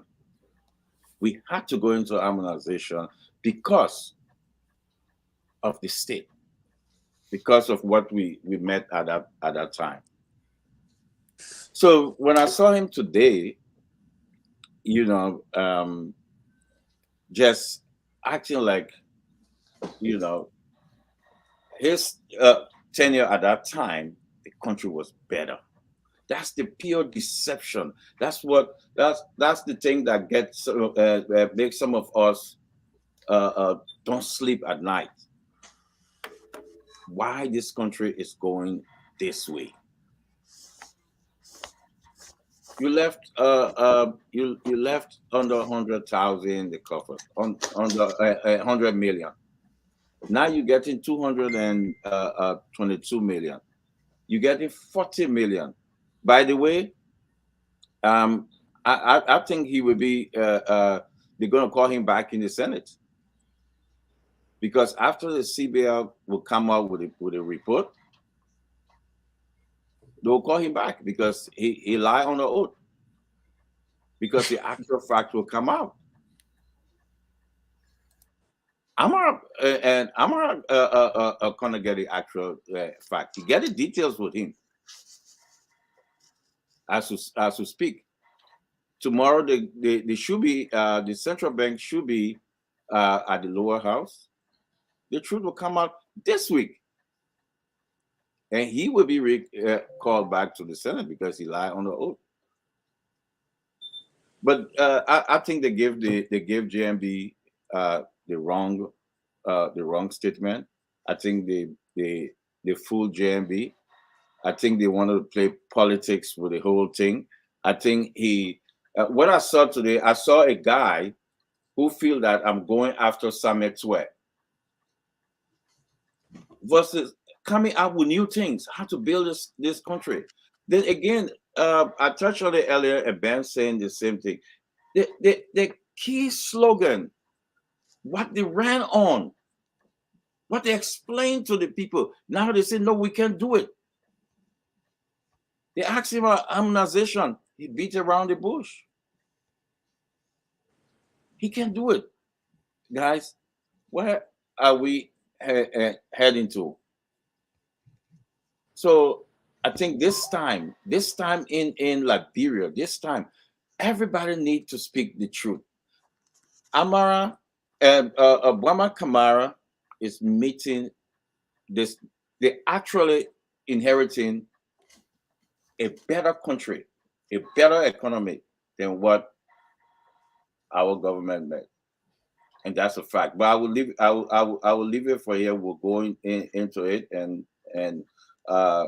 Mr. Dylan out there is a financial expert. Larry there, Mr. Alex here.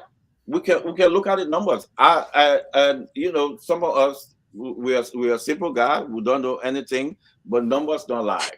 Well, Willie, would you let us to the disclaimer? You have no relationship with Darius DeLon. People want. For what? I mean, So did someone? I'm just messing with you, bro.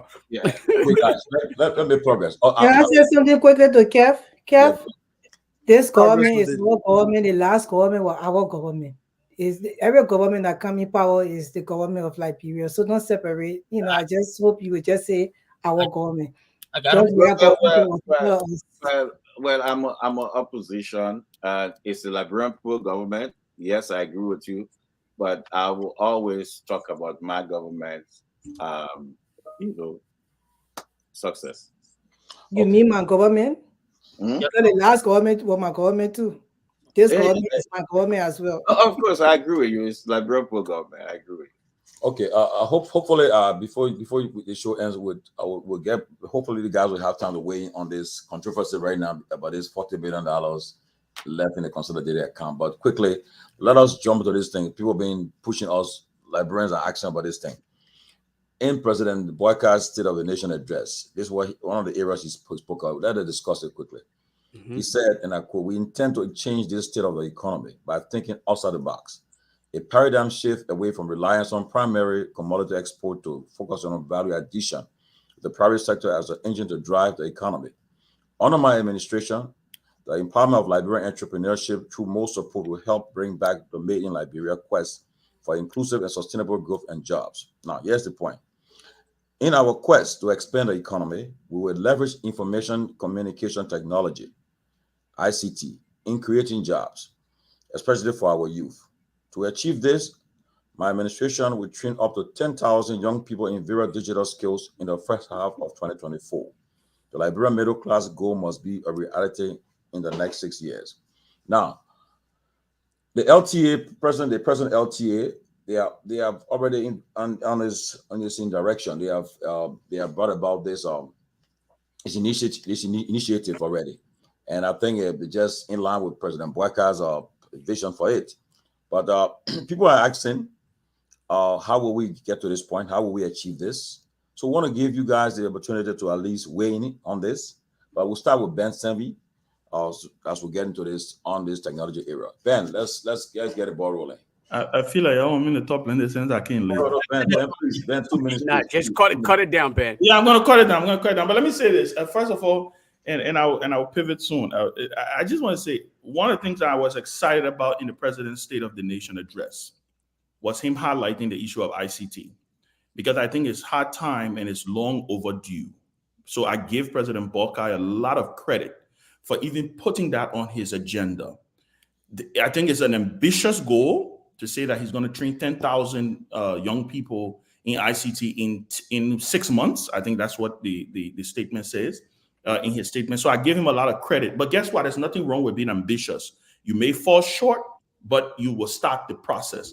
What I do want to say, though, is that I also know that, and this I'm speaking from firsthand knowledge, because I do have some documents, and I can share it with you guys. I think what we'll do is probably open kind of like a chat room or something where everybody can be able to share some of this information.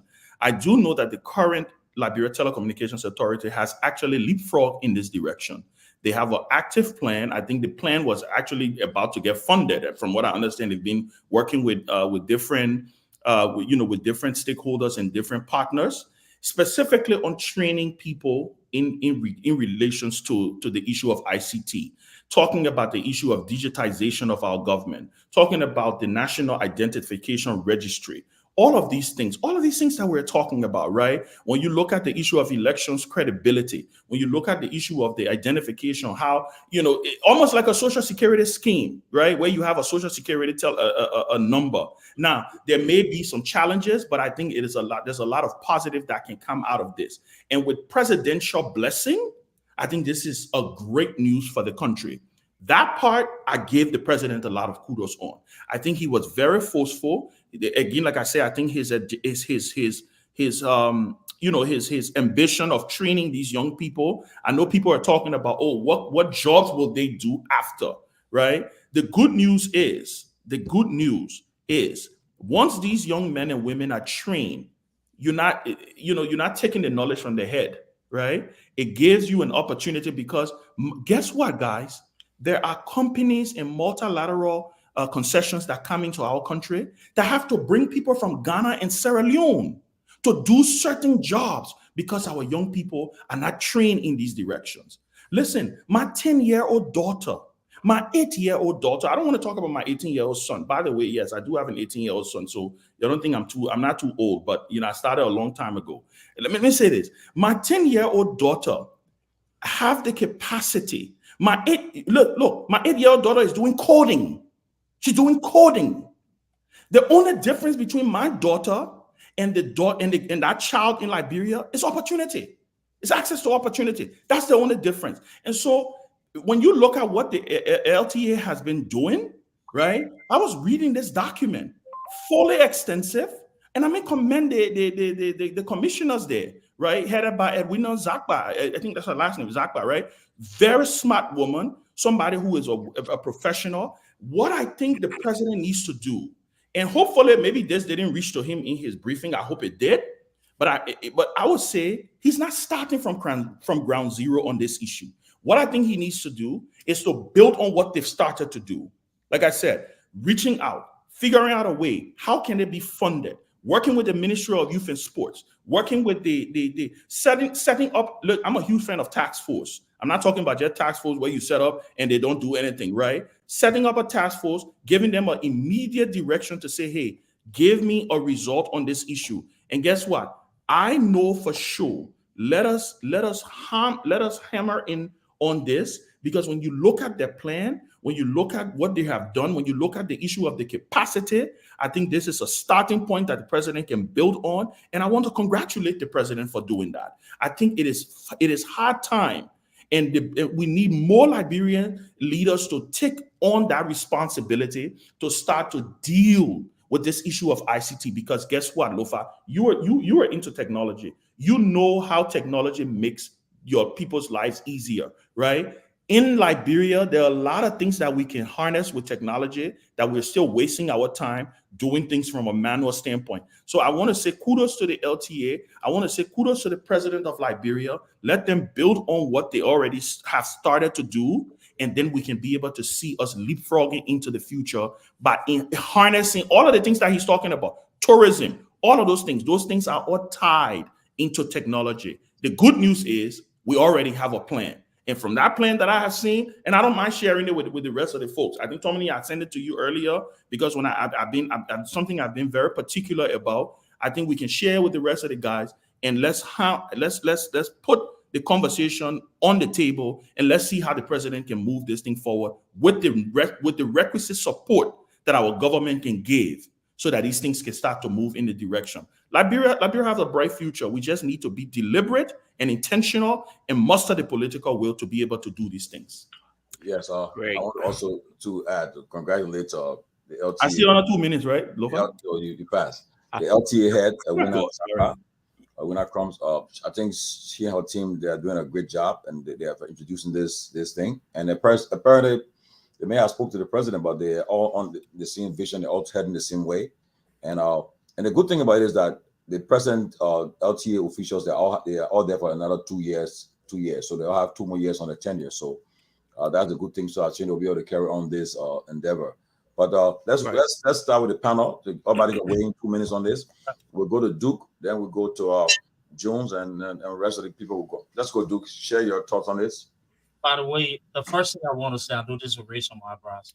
Kev, CDC did not leave Liberia a better country. Let's establish the fact, number one. Number two, it's good to recognize the efforts of people who started something. But let me remind you, people forget. The ANC through Cummings started providing those basic teachings for some of the partisans. They had an entire room with internet service the kids could go and use. I ran programs here along with my team, virtually, where these children were being able to have access to platforms here to be able to build the skill sets as well. This is why I believe it is doable. And Lofa will agree. Some of those things, if you live with the right people, you don't even need to spend money, right, for the program, because a lot of these universities have, and the government of Brazil got partnership with these institutions, by the way, they can access these courses for free, these trainings. All of these things are done on the virtual platform. The only issue is implementation, right? And after you've empowered those young people, where do they turn to in terms of jobs? That's going to be one of the biggest thing, to look at. Um, in addition to that, Tommy, I like the whole conversation, the way in which we went into the finance part, and the qualifications as well. By the way, I love finance and technology because this is what I built myself for, and I think I need to set that premise. I was a young man, coming into this. I really love technology, and so I got a degree in engineering and then computational science, and then I love finance, and I got a degree in finance, and I did a 17 years in that. Worked for some of the top firms in America, from the Curve, from the Merrill Lynch, from the Wells Fargo advisors. I've actually managed portfolios, and so this is why I have passion for these things, and I bring a practical perspective to them. The professor said something, and I mentioned professor because I love his thought process, and he just laid it out there. We don't need to use jargons to understand the challenges we face in Liberia. The right day. It is no longer about reducing who's going to ride on public flights or business class. It's not that. It is about actually looking from a vision perspective. Like Ben said, talking to hedge funds. We're talking about options. We're talking about derivatives, right? We're talking about futures, right? We're looking at that part of finance, how we can leverage those to be able to get the kind of funding we need to sponsor key programs that will have shipped those economies. So while those other countries like Ghana are tapping into that aspect of finance, we are still lurking behind because a lot of the people we're put in front of these things don't even understand these concepts, and they don't know how to be able to use them to better the economy. And this is the challenging part. We have to graduate from the University of Liberia Palava Heart Economics. This is nothing negative, right? To understanding that we're in a globalized economy where now, my people, you're talking about retirement accounts where companies are prioritizing social funds, meaning that if I don't like to smoke, I'm not going to put my money in a company that sponsors smoking. I can invest it into another fund that stands for. I'm only bringing that to perspective because I want to tell you how advanced other nations and economies are. And this is what we need to be looking at. And I think this is some of the challenges, or these are some of the challenges that the finance minister and those at commerce ministry will have to figure out. How can we make sure we're protecting our businesses who are putting the money? Because a lot of these people are putting the money in the banks for operational costs. It's a problem when you go to take your money out, like we saw during the CDC time. You can't even get your money out to be able to run your businesses because the banks there are short on liquidity. So I think these are the key issues. But look, I welcome the technology aspect. My recommendation to the current administration is look at professionals outside. They don't need money from you. In the diaspora, talk to these people about how you can leverage some of these free platforms, how you can even leverage the expertise to be able to help empower some of those people, but then find a way, instead of appointing new committees and putting money into those people to spend, use the money that you're saving to make sure we're creating opportunities of jobs in the private sector. And I think their challenge is not going to be how many people they employ in government, but how they're creating a functioning private sector, because small businesses are what drives a functioning economy, and we have to find a way to get small businesses going in that country. Yes, look, the LTA. I hope the LTA can share their vision. I hope they either share their vision with the public and also have someone to come and talk more about this, because I think what the president said in his speech and what the LTA is doing right now, as we see, I think there's all in the same direction. So I hope they will have the time to. We invite them to come and share this, share the vision about this aspect of what the president said in his speech. But it's interesting, and we'll pray that if this is followed through, it will drive growth and growth into our economy and so forth. But let's hear from Alex Jones. Let me hear his view on this now. Tomalin, if you don't mind, I hate to kind of jump in here, though. I know you hosting here, but please, let me just appeal. My sister Grace is the only lady on here. Can she please go before a lot of the guys? Please let give her some Oh, I room come to to her, but anyway, please. okay, Grace. Yes, okay, Yeah, Alex. yeah, I Alex, agree. other I people agree with can Lufa. please. indulge. Yes, Lufa, I agree please, with you, man. I agree please. with you. Yeah. Yeah, but it's okay for some of the guys to go before me. I don't mind. But I think it's a very good vision that the president had come up with, and then the initiative is great. Will be good for the country.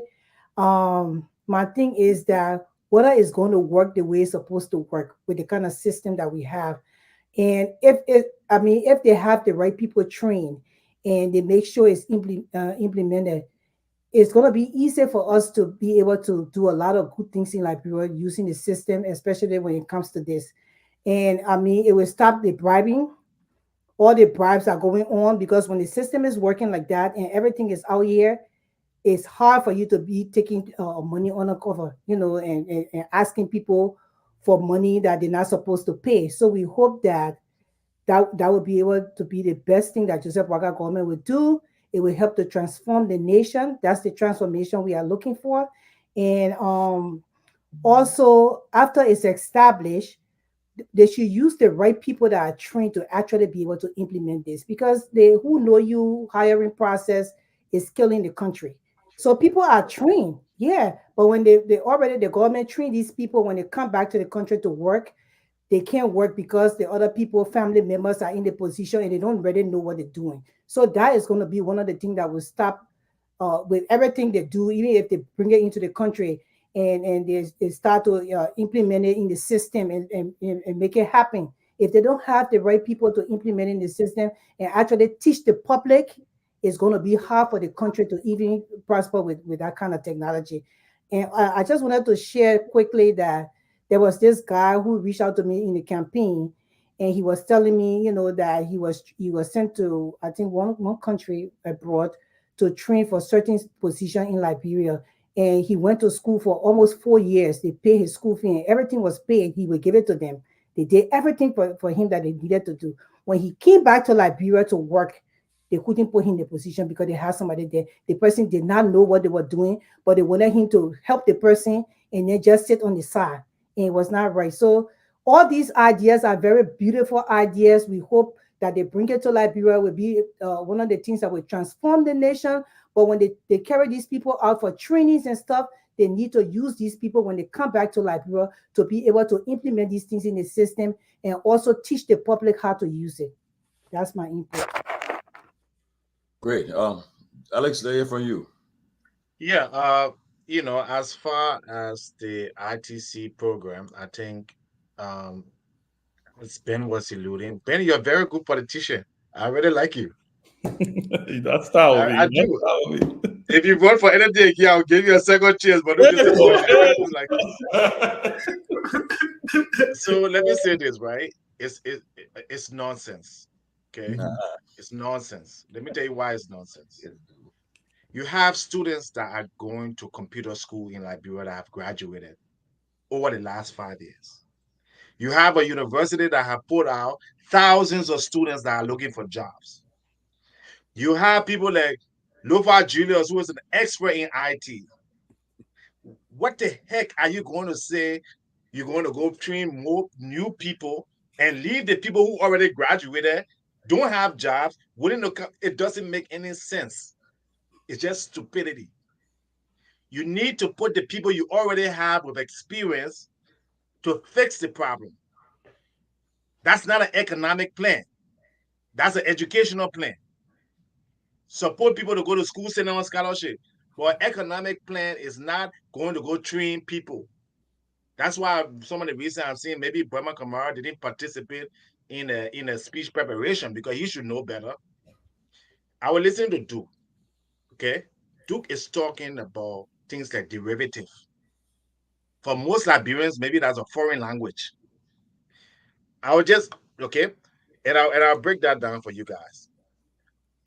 Every African country today, you go to Nigeria, they have a stock exchange. Okay, you go to I will list the different stock exchanges you have. Somalia, they have a stock exchange. Gabon has a stock exchange. Ghana has a stock exchange. Cote d'Ivoire, Kenya, Lesotho, Libya, Malawi. Mauritius, or you cannot build an economy when you cannot raise capital in the private market. That's what Duke is talking about. But obviously, people in Burma Kamara, they don't know that. And that's what his name Ben was talking about. Do not be too proud and arrogant to go out there and solicit help.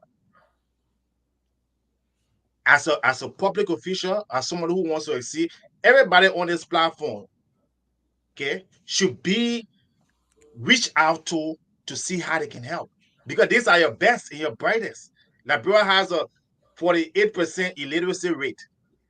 And you have people who are expertise where people are hiring and paying them 6-figure, and you afraid or ashamed to go reach out to them, then you're foolish.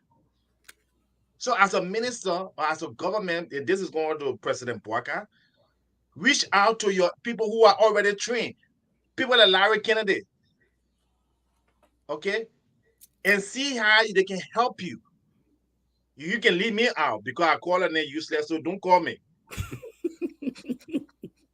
But these are the finest people like Willie DeLong, an expert for analysis. You leave these people in the diaspora, and then you're talking about you're going to go train 10,000 people, kids. You compare somebody who graduated from college today with somebody like a DeLong or Larry or Alice Jones. Are you crazy? You know when it would take that person to even get an experience? And you're talking about a country that's running $2 billion debt and $80 million deficit and no technology. You got senators and representatives. They don't even have a website, but they have a budget for technology. You have counties don't even have a website. That the people you're going to go train for another 6 months, that the people will come out and know how to build website is stupid. Strap that. Reach out to your expert. Paul Kagame, that's what Paul Kagame did. Today, look at Air Rwanda. You see Rwandans are pilots. They're running that airline. Because the first thing when he became president, he went out into diaspora and he brought all of them back to Rwanda. He paid them. An airline pilot in Rwanda can make up to $139,000 a year. And you have Liberians, qualified people like Duke and Larry, all these people in Emory, and all these people in here. And you say not talking about you're going to go train people and you're going to go think on solution. So you have all the solutions right there. So that's the solution. And I will just end with this point. Liberia economy, all right, $4 billion. Togo is 8. All right. Equatorial Guinea is 12. Rwanda is 13. Niger is 15. Benin, 17. Mali, 19. When will we even catch up with these people? Why are you talking about going to go train people? You do your best people. That's all you need to do.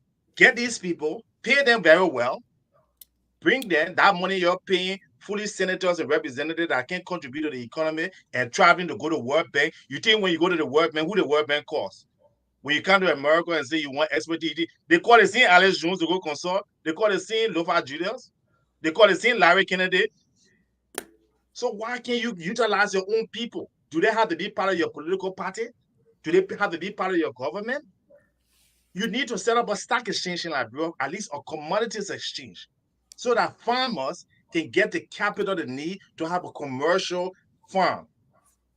The people who are there, they don't have that expertise. They don't know the difference between a stock, a bond, and an option. So people want to help them, but it's so arrogant. That's what gets me about them. Okay. Thank you. Tomalin, can I say something quickly? 30 seconds. I promise I'll stay on 30 seconds. Lofa, I beg you, I promise I'll stay on 30 seconds. Let me slightly disagree with Alex on something. I agree with him on one point, that the government needs to reach out to its middle class. The diaspora, it's Liberia's middle class. That is a fact. It's been proven. Billions of dollars thrown into the economy by the Liberian diaspora. That's your middle class. Where I have my slight disagreement is that you can walk and you can chew gum. You can do both, right? So the issue of training 10,000 young people, it's not a bad thing, right? Like I highlighted this plan from the LTA. I had written my notes down. I finally found it when I was looking at it. It's actually a plan, guys. And in fact, ironically, in this plan, which is the Liberia Digital Transformational Project, right? It also talks about training 10,000 young people, right? Some of the things that you're talking about, Alex, and I agree with you. The stock exchange, all of these things. guess what?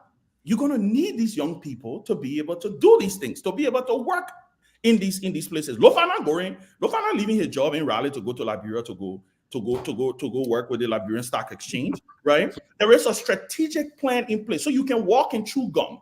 I totally agree with you on the notion about not being arrogant and not being blinded by the fact that you don't want to reach out to people who are not in your political alignment, right? But like I said, there is a plan already. And I think it is, I commend them because this is, and I stand to be corrected, right? This is, well, obviously this plan was developed under the WEA administration but this is the first president that I have seen who have talked about it, right? At the level of a State of the Nation address. So when you have a situation where, because like I said, I will send the document to you, Alex. I promise I will send it to you. Maybe you can dissect it and go through it and you see exactly where I'm coming from, right? It's called the Liberia Digital Transformation Project. There is a comprehensive plan that talks about training 10,000 young people between the ages of 10 to 35 years old, undertaking a nationwide training awareness in basic ICT. You know, Alex, most of the people in Liberia think ICT has to do with just going on Facebook. And that is way beyond that. So that's where I'm coming from. I think we can walk and chew gum. You talk about conducting a national household survey. We did a census in Liberia the other day. There's still people who say they were not counted, right? So all of these things can be it can be a part of a package. And I still think as they reach out to the people in the diaspora, they can still train these 10,000 young people to be able to give them. And guess what? The Lofa Julius says of this world can go and further augment and build these young people's capacity. Lofa can decide, say, listen, I want to shepherd a kid from the Alex Cummings School of Technology. These are some of the things that I think we can start to look at, right? Amending certain laws. Access to data. Yeah, amending certain laws. Making it easy, Alex, making it easy for people to be able. So these things don't sound like they're alien to our people. Because at the end of the day, again, like I said, we can walk and chew gum. We can do these things together. There's nothing that stops us. Lastly, you talk about Rwanda. You are absolutely right. Do you know where Rwanda got her model from? She got it from Singapore. Paul Kagame said he wants to make Rwanda the Singapore of Africa. How did Lee Kuan Yew get his ideas? He credited it to William Arrow Talbot. Funny though, when you read his book, he credits it to William Arrow Talbot. So we can do these things. We can say, listen, identify that we have a human capacity deficit, not looking down on the people in Liberia, because you don't want that situation where you come in to kick them by the wayside, but you can walk hand in hand and implement this digital transformational project. Like I believe, like I said, I'm very critical on a lot of the things that people come up with these different plans. But when I read this, when I saw the total breakdown, I commend the president, not because it's going to happen overnight, because he has used his bully pulpit, which is the most powerful bully pulpit in any society. Joe Biden decided that he wanted to focus on infrastructure. Guess what? He made what is that road going to that interstate in where I played Tomalin 95 when it broke down. Yeah. They tested a technology and they got that interstate up and running. That's part of walking and chewing gum. What I want to see is, and that's why I say I give them some credit, because I think the president elevating this to this level is something that is worth commending. But I do agree with you on the notion that they should tap into the diaspora. So Lofa, get ready to get a call from President Boyd. Thank you, Ben. Thank you, Ben, for staying well under the 37 seconds. Thank you, Lofa. Thank you. 37 seconds. The thing is that, like I said, LTA already have the roadmap. So President Boyd can use the LTA model and just continue, and it can extend throughout the country. Because right now, like you guys said, right now, almost all Liberian students are going to Rwanda now.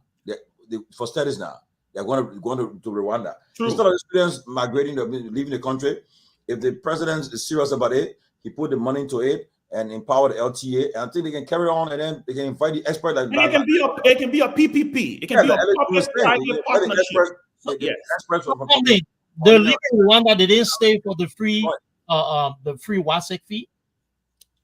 Huh? You see wise feet. But Kev, wait. Let me say this. Let me say this. guys. Let me say this. Look. Let me say this. That the moderators are coming. Let me say this. I think we look at the problem right here. When Alex and Ben agreeing for this face to be in Liberia, that's a problem. That's a problem. We should leave here and go down in Liberia and get the jobs. I think training 10,000 people, training people there is the way to go. It's the way to go. I don't think we should do. That's the problem. Look, a lot of people left America, went down, under Ellen. Georgia government came in. They harmonized people salary. Guess what happened? They left. They abandoned their job. They say they're now working for small money, and they came back. How that can help our nation? What we're seeing coming from the LTA. By the way, I will commend, the President Buckeye, for following the exactly the roadmap from LTA.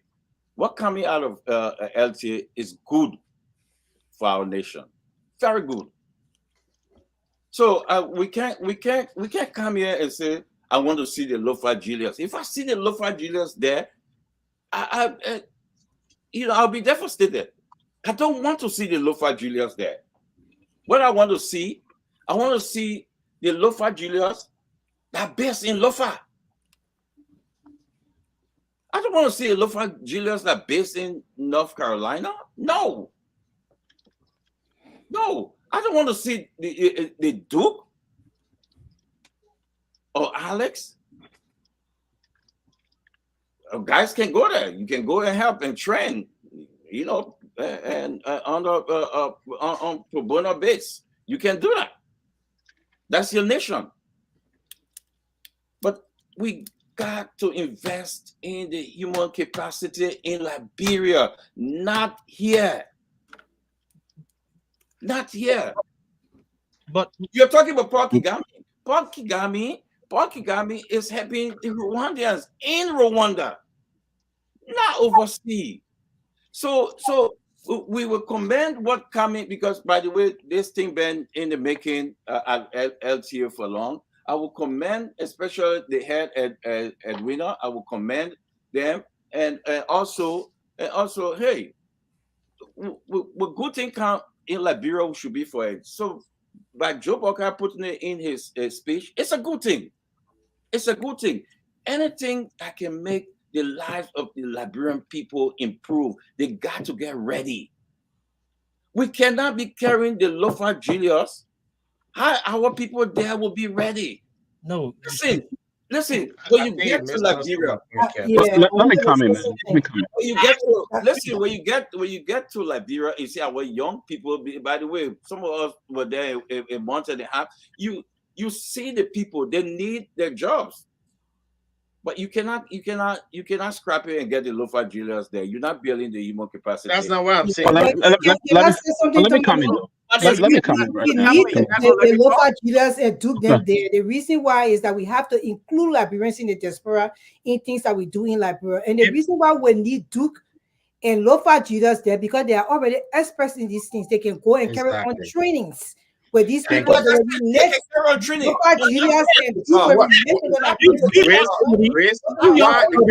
We don't one at a time.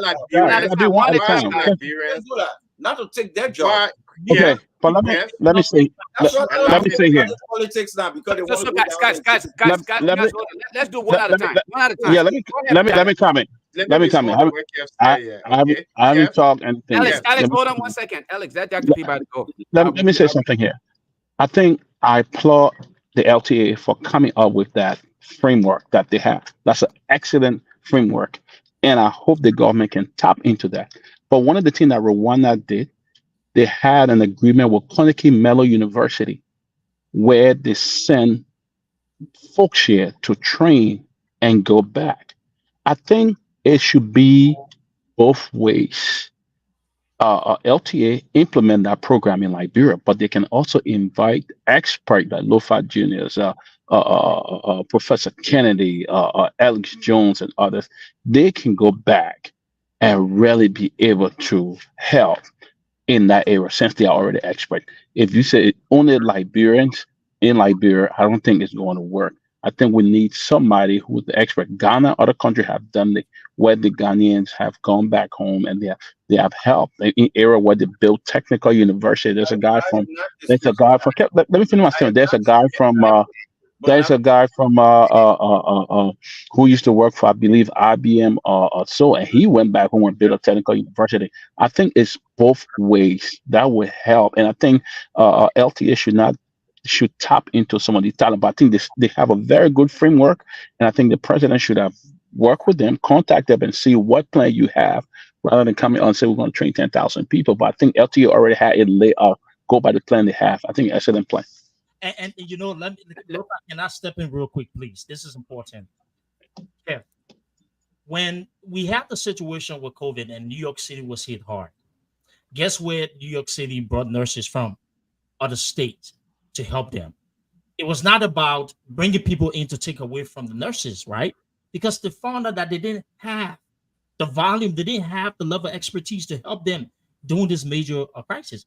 Let me give you another reason why it's that's important. different. That's Right? different. No, it's not different. It's the same thing. Let me give you another one. The government spent more money in paying for scholarships for Liberians to attend universities. And after those programs are done, they go back home.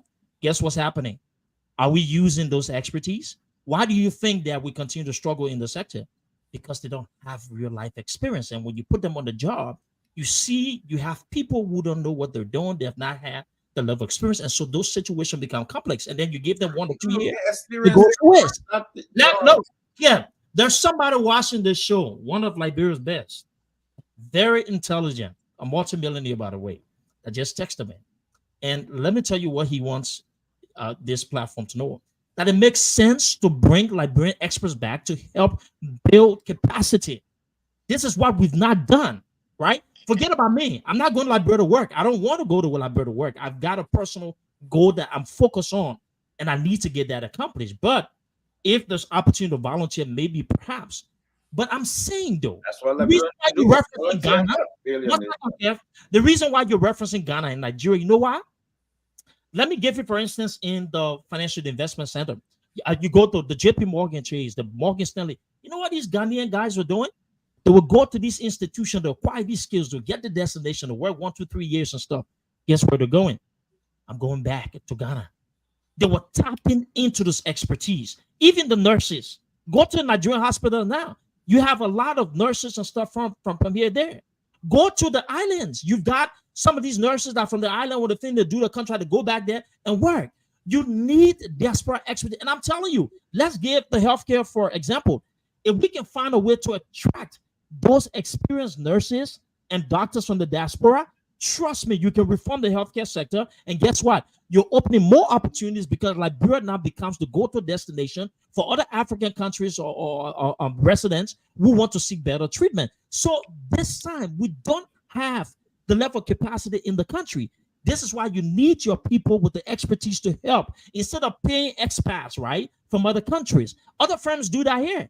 If you go now to a lot of these firms, a lot of these IT experts, where they're coming from? India. They're bringing them from India to take on some of these contracts. I'm telling you for a fact. So we have to be very objective in looking at some of these things, and not just always think that people want to go back because they want to do this, that. But you need to pay your people well if you can. Luke, you need to read what's in this from LTA. You need to read it. Okay. So Let me just Keff go Hassan, I mean, I've listened to everybody. I've listened to everybody. What coming out of LTA and what the president. So LTA, Kev, LTA is only focusing on one aspect of technology. There's something called fintech, which is a different aspect. It's financial technology. They don't know that. Okay, so that's what we're seeing. Only the expert will know that. So online banking is not part of the LTC plan. That's called fintech. That's a whole nother area of technology that I deals think you with. need to. I think you need a copy of this and look into it so you can Yeah, get I'll better look into it. But and what get I'm better seeing here is understanding so you can. So okay. you can Hang on. What that I'm would seeing here help is, you talk about and I'm speaking to LTA. you, Kev, as a So professional so person. so Okay, so family what Duke is speaking. trying to say. So speaking to the Just issue allow me, of just 30 seconds. Just 30 seconds, Julius. What Duke is trying to say. Liberians get real, nervous when you hear about Liberians coming from outside, all that kind of stuff. What are we saying? First of all, why are Liberians leaving from Liberia to go to Rwanda? Larry Kennedy here is a professor.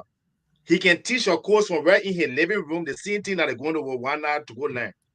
I am not I work. disputing Listen that. to me. I am Hold not on. disputing that. Hold on. I don't think We that's what live I'm today. talking about, though. I'm not Yeah, disputing but that. let me land, then you We get a need the grasp of what expert I'm like trying to y'all say. to be there. No, saying somebody is, does not have to be. Listen to me, I'm Kev. saying go there, train them, Kev, help them. now let's and not now not let's don't not have make to this Kev. back and forth. Kev, listen to what I'm trying Hey, to let me say. let me come in a second because I still have to hop in a Yeah. meeting. So You look, don't even have to be in Liberia, all right, to offer technical services. That's what you need to understand. All right. Today, everybody you can work at the Federal Reserve for whom? You I can work agree with at you. JP Morgan for whom? That's not So my. what That's not what we're I'm saying here saying. is you have a big pool of experts, right? Leverage that expert. They're not coming back to take your job. Alex Jones don't need to be finance minister of Liberia. Larry Kennedy does not need to be finance minister of Liberia. But what he's saying, instead of saying you're going to train new people, the people who already have the training and the experience, create an avenue that those people can transfer that knowledge to Liberians so that you don't have to be going to Rwanda. You don't even have to come here to Kennedy School to learn. We can teach it right online because we go to Kennedy School now, everything online. That's all we're trying to say. But to exclude Liberians, they think about, oh, you in America, oh, you're not on the ground. It's nonsense.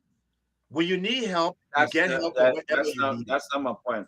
My point hey, is. Kev, Alex, let me come in. Go ahead, Larry. Go ahead, Larry. Yeah, let me come in because I will. I soon have to go to a meeting. So, I think people need to go back and listen to what Alex just said and record that because that is the underlying issue that we're having in this country. Look, when you go and you send people to Rwanda, you're sending money out to Rwanda to build their economy. If you were to use Liberians in the diaspora, more than likely those Liberians will end up spending our money, maybe sending it in the form of remittances back to Liberia. So it helps the economy. And this is something I rarely do, so I'll just say it briefly. I sit here sometimes and I train people on technology in Saudi Arabia, in China, in Ghana. I train people a lot of times. I'm here like 9 o'clock, 10 o'clock at night when it's about 8, 9 o'clock in the morning over in China, and I'm training people on technology. The first job I got in this country as a teenager, because I learned how to program the old Olivetti typewriter. I learned to program that. And that landed me a job downtown. And eventually I grew up in the technology and finance world. So I teach technology, things like Python, SQL, Power BI, Tableau, those high-tech stuff. I teach that stuff on a regular basis. And it's not because I haven't tried to help people in Liberia, but I think to a greater extent, sometimes we don't even have love for ourselves. We'd rather take something and give it to others as opposed to giving it to Liberia because I set up a team. I brought university people. The university was going to get money for a grant to help with the trash in Monrovia and turn it to biofuel. University had done it in places like Bosnia. They were going to get the money. But we're going to partner with the University of Liberia. And at the time, I believe the woman who was there was called Weeks. And she stopped taking my calls. And the one time she took my call, I think she answered the phone by accident. So I went to the university president and he said, Larry, what's going on? I thought the country was interested in this opportunity. And it never happened. I connected with people at the University of Pennsylvania because there's an open source software that I managed to use. I even made a video recording of it, how you can use it to improve the healthcare sector in Liberia, because people will no longer need to go to the hospital with a folder in terms of the last visit. The hospital can look at their cell phone or maybe an iPad, and it will use this software, health information management system software, to keep track of everybody that's coming into the hospital, and you can just look at it and see. I even did a video recording in terms of how it worked. I sent it to a few people down there, leaders. No one, and I don't need somebody to pay me for it. That's the thing. You're trying to help. I was sitting in a meeting one time at Prairie View University in Texas, and I listened to people talking about how they wanted to do nurses training via the internet. And I think Prairie View has a relationship with either Cuttington or Booker T or one of those schools in Liberia. But when they pay their own money to send somebody to Liberia to try to connect with the school. But the person got rejected because the people there was afraid that they were going to come and take their job, not knowing the people in the diaspora was willing to help them. So a lot of times it's because we don't want to help. We think that people are coming to take their jobs. Nobody wants to take your job. The diaspora wants to help, but most of the time we don't like our own people. Even today, people that I used to talk to on a regular basis that have come into power, I'm telling them, look, listen, here's something we can do. I even wrote a program on the workforce development thing that we're looking to roll out. First of all, let me just interrupt you. Let me ask you. Okay, with this model that the LTA is laid out, and the president in his speech, if you are asked, how can you help them in this process, like with LTA? LTA actually said, well, okay, how can you work along with LTA to foster this initiative? Here's the challenge. Okay. So I was shocked one time I was watching 60 Minutes, and 60 Minutes was talking about how the Kenya M-Pesa, the digital currency in Kenya, was transforming or leading the way in terms of technology. The problem we have is the fiber optics hit Liberia from Gabon back in 2011. When I was in Liberia with the former chief of staff of Lofa Julius, and he asked me, Larry, what are the people doing over there? They were using shovels to dig holes to lay down fiber optics. We have major issues in terms of internet access. So all this thing they're talking, we still have a challenge with internet access, because right now, C-Squared, USAID, and Google have a project right now to boost internet access. Internet access in the country will boost GDP growth by at least 2 to 3 percentage points based on feasibility studies. So this thing they want to do, the major challenge is the cost of internet access is so expensive in Liberia that it's going to be extremely difficult to hit that goal. So they have to figure out a way, number one, how can we scale up? How can we get this internet access problem solved? Because once you do it, then maybe now you can say, okay, we can do some of these trainings, but you can train those young people. You know what you will be doing? You can train them in terms of things like Java, right? How to build websites, because everybody's still building websites out there in Java. Maybe have some people learning how to use SharePoint. The legislators can use a SharePoint site where they share information in a SharePoint site. They shouldn't be using their own little Gmail account. They should all be using a government Liberia account that is based on a SharePoint Microsoft 365 account or something of that sort. They need to do that. You need to be able to look. The reason why they're challenging doing a lot of these things, two reasons. Number one, they are stuck in this ECF, makes it difficult for them to raise money to get a lot of these things done. If you want to finance how you're going to get your internet at a level where people can now use it for healthcare, for education, and all that stuff, you need some money to get that stuff. If you focus on USAID money, you're going to be waiting a long time because the process is going to be slow. This is where, when you listen to Choo, he's talking about a stock market, because that's the way you can bring private investors in. They have, look, their plans, there's an abundance of plan. They plan from 2018 with Google, C-Squared, USAID, the government of Liberia. That plan from 2018 is out there, but why isn't it? It hasn't materialized to the point where you can take advantage of it. We have to think another way to get this thing done. You can use Hughes Electronics, right? It's a satellite company. The people who came out with Dish Network years ago. You can use Tesla. You can even use Tesla. Those things are out there. But look, when we merged with Chase, I can remember my manager standing up and say, look, you know something? We're going to show you guys how to do it the JP Morgan way. You know why? Because the things that we were doing, Chase was like 10 years behind us, because we had seen the promised land. We know how things should have been done. Some people in Liberia do not have the practical experience, but they can't admit it.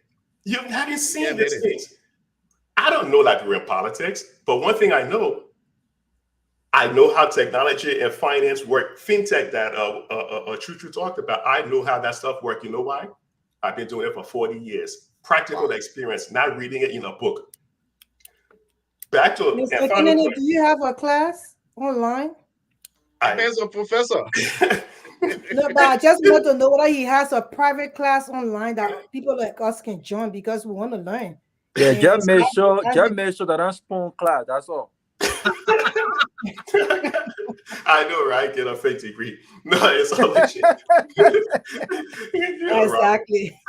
So I will button up on this last point. Look, we first have to be nationalistic about our country, right? We have to stop saying we're going to send things over to Ghana. We're going to bring 10,000 teachers from Nigeria or start exporting kids over to Rwanda and building their economies when we just need to be nationalistic and listen to the diaspora. I'm calling people today. I'm sending them plans that I wrote that I've done work in the US. I'm sending plans to people. They're not responding. They're not responding. I said, first of all, I am not taking. Larry, if you will, let me buttress your point here on something. I try to reach out. I'm gonna try to make sure that Tomalin, that try to reach out thing, we are well beyond that try to reach out thing at this point, Tomalin. Larry, I want you and the LTA to work together. I think it'll be a good idea. Tomalin, to jump with it. I come here, Lofa, the LTA, to connect with them, and I think because they have a plan that I think will be good that you help work along with them so they can make it happen. Because they gotta make these things that's happen. what we need. Let me say this one thing. I think I mentioned the judge, Tomalin. I mentioned the judge to you guys. Yeah. And I told you how judge connecting with the judge will bring Jefferson Koji to the city of Houston, and they treated Jefferson Koji the royalty. The judge was trying to set up a program. In fact, he's on the board of this thing called the Sister Cities. That's why I'm hoping someone like Dualu can become the mayor of Monrovia, because Dualu is more receptive. He knows how things work. You even forget it. They already found the mayor. They already got the mayor.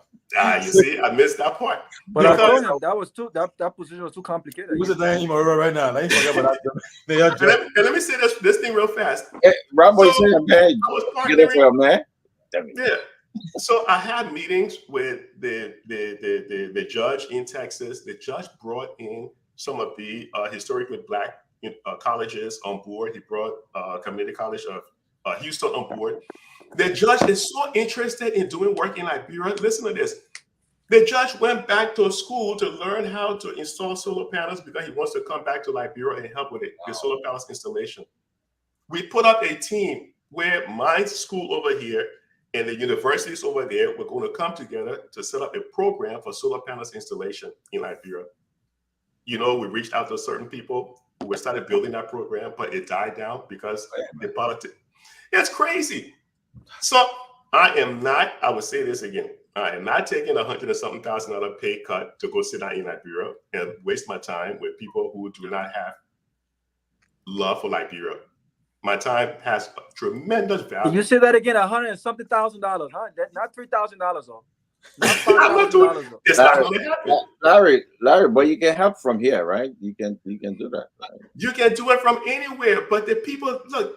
The thing is about what the issue of helping from here and helping from there. Larry is like you can go to Liberia and give his work, and they can pay him for his service. He's a Liberian, so where's the difference? Lofa coming out. Lofa coming out. I want your Lofa opinion. No, Lofa, begging 1 second. Kev, let me do use. Everybody begging Lofa 1 second. Lofa town. You interrupted my time, Kentucky. My time. Exactly. You took away my time. I'll let you guys go. I'll let you hear you guys talking about Liberians, the fear from. Let me tell you this. Do you know in the United States, Americans will go ahead and get a certain degree, especially in healthcare, when they work for the state? Do you know that they're eligible to receive up to $50,000 money deposited cash to pay towards the loan as compensation? They are. I know people that I've actually managed portfolios for, doctors, right? They got 50,000 solid cash from the government as compensation. So when we're talking about diaspora expertise, okay, let's forget the money, but when professor says he's not going to take $100,000 cut, people say, oh, why you can't do it for love for country? No, come on, let's be realistic. Heck no, love for country will pay my bills. Let's be truthful. But Duke, I tried to do it for love of country. They never responded. I have the. I'm telling you. Let I Lofa said come in. I want to hear Lofa. people ask me to do training for them. I do training with people overseas. You know, the only person I can listen to is Larry. You guys cannot do love for And country. Keff is the only one I can listen to. Oh no, let Lofa come in. I'm pleading for Lofa today. Lofa, please talk, please. Lofa, listen, Duke, the doctors. Well, remember,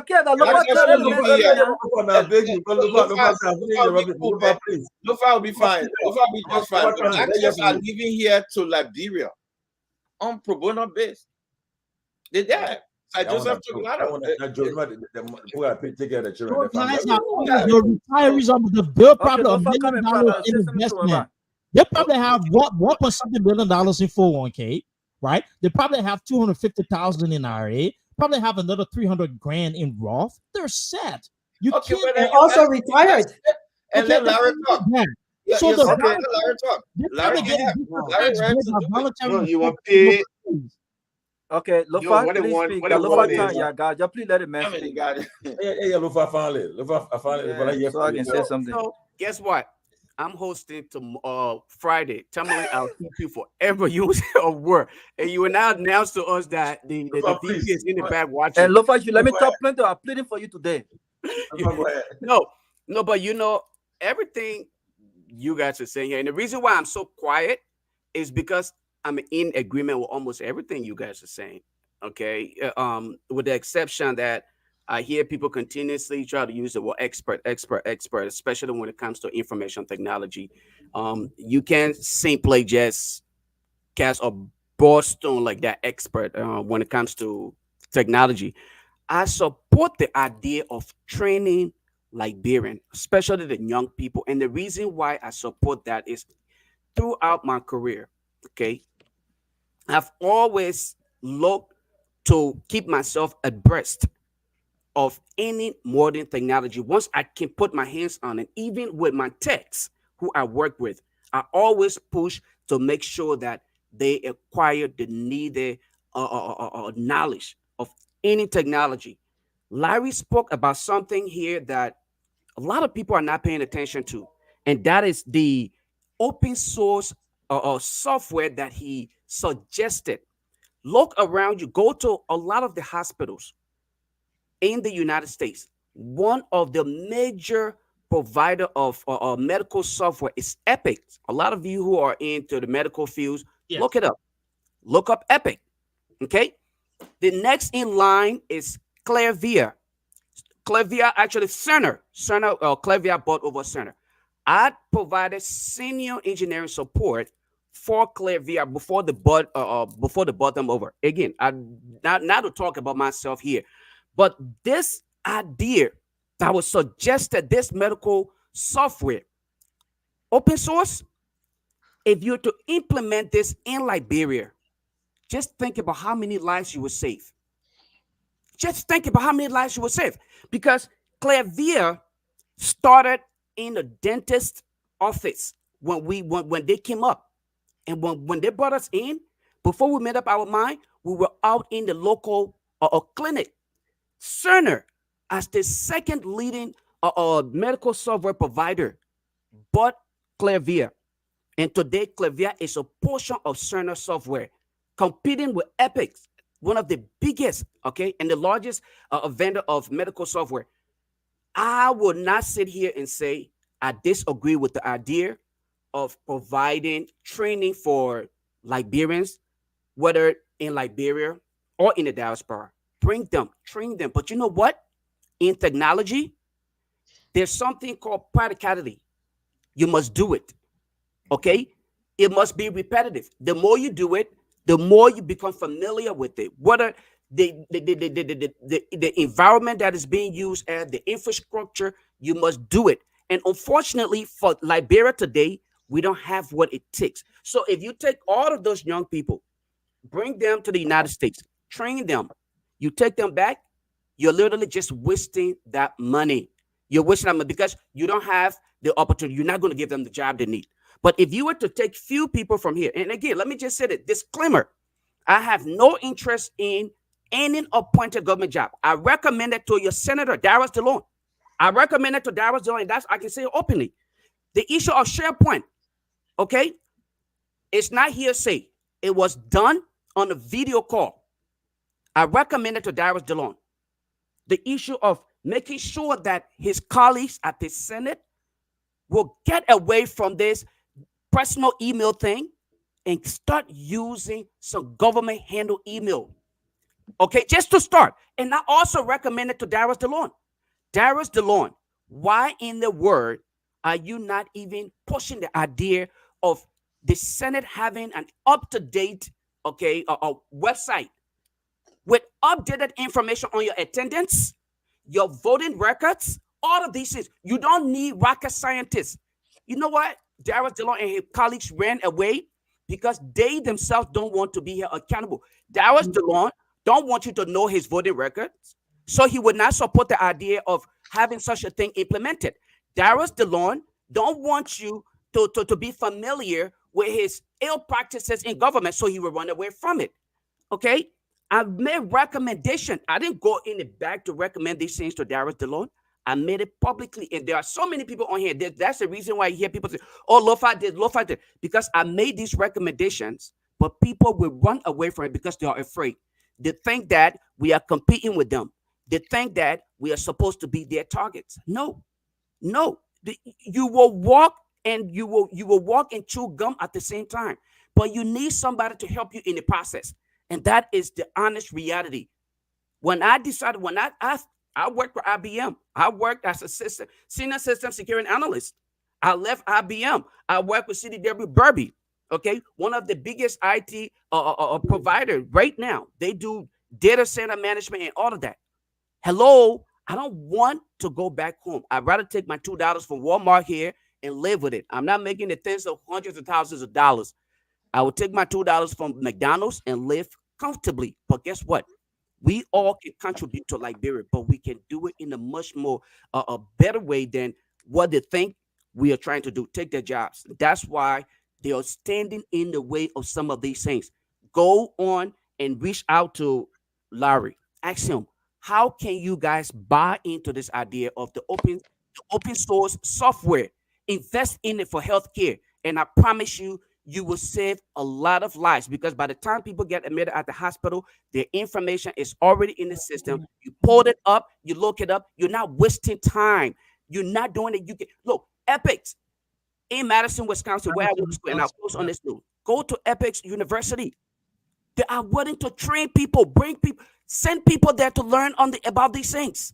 Okay? I did an entire 3 months just out of my own pocket. I went there to learn the Epic software before I even started doing other things for IBM.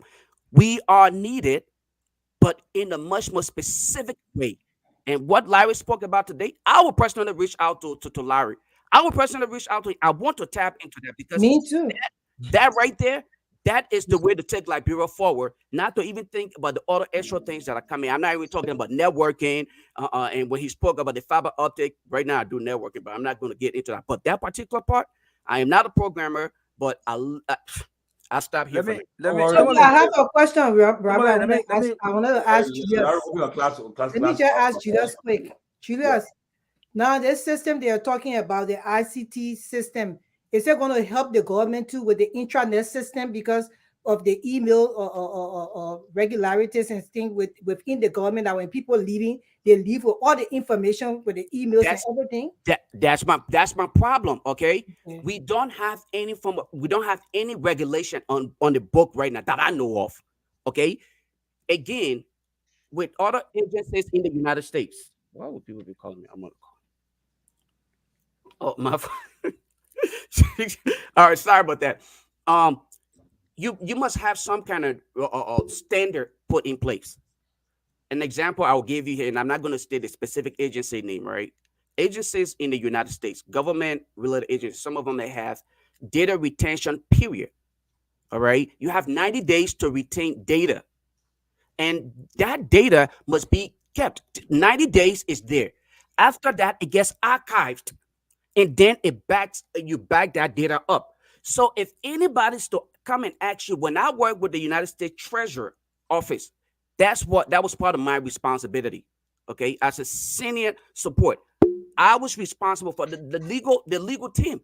we had to maintain all of those data. So if our court appoint an audit were being conducted and we could not provide that data, we were in big mess. So I don't know whether that is stated in that document that is being provided. I'll have to review it, but it's a good idea. This will also help fight the corrupt practices that is being exhibited every day. Because first of all, no government official should be using their own mobile device to communicate with anybody. That is completely unacceptable. We should hand them mobile devices upon their excellency to their position, and then we should be able to take it away from them. Great. The minute you resign, we take that device away from you, and we have access to any document. You can delete it. We will still be able to obtain any data that you have on there. That's how it is all around the world. Yeah, you're right. Okay. Let me when say something. when it goes to email, you got a question? Go ahead. No, I didn't have. Okay, I want to say something. Go Okay. finish. So I wanna- when it goes to email, Guys, again, 1 minute, right? We have just for the last 15 minutes we got. That's also we'll discuss. okay, we can take off. I'll stop on that. I'll stop. That's why I didn't want to get into the talk with technology part. Let me. But I'll keep Tomalin, going. give me 2 minutes. Okay, give you 2 minutes. Yeah, but so Lofa, go ahead. That's tough. But let Robert go ahead talk. You know what? Let me give Robert a chance. Robert trying to talk about the issue of technology. I can talk all day because check that's what I love to do. So I'll stop here for now. So you guys are the expert when it comes to IT. I am completely lost. Check your messenger. But you see, this is the beauty of education, and every country, right, appreciates this, because I am not going to dive into Duke's area, because if I try to challenge him in that area, I'll make a fool of myself. I'm not going to dive into Keff's area because I'll make a fool of myself. You can't walk in any hotel. I don't care how much IT you know. I don't care how much finance you know. You can walk into the most luxurious hotel and tell me how the operation run. You're going to embarrass yourself. You can't do that. Every country uses that. It's the beauty of education. And you know what they do? They tap into it. They place people strategically in areas to get the best out of them. Lofa just talked about servers. When I got transferred from one property to the next, I was given an up-to-date cell phone.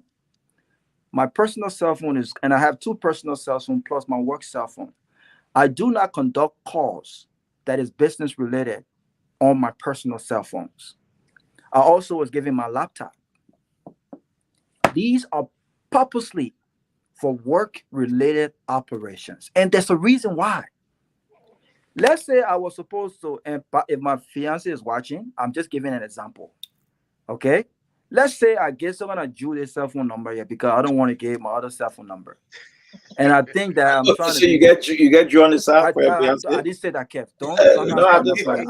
I made a disclaimer. I didn't say that. But you just said the Jew start testing me all kind of things on the phone here. The Jew gonna put myself in trouble. I'm gonna put myself in trouble. So it's easier for the company. Just confess. It's easier for the company to retrieve any data that's coming through this phone. I don't pay the bills. This is what our government should be doing. This is the reason why Hillary Clinton's email exchanges became the talk of an entire election year. My fiance graduated with RT at Georgia Southern University, and so this is like a baby to her. She knows the RT. She knows the RT word. But Kev, that's part of the reason why I can't do anything crazy, because I want to know all kinds of what to get through. But why is it Liberia can't tap into Lofa? Why is it like, look at Duke? Duke and I don't always agree. Duke will tell you. We're not go at it. Hey man, he will tell you. But there's a mutual respect. There are young people who are professional in specific areas. You got people like Alex over here. Why is it that we're not tapping into these people to get the best for our country? And I always hear people talk about jobs. What are those jobs? What is the salary?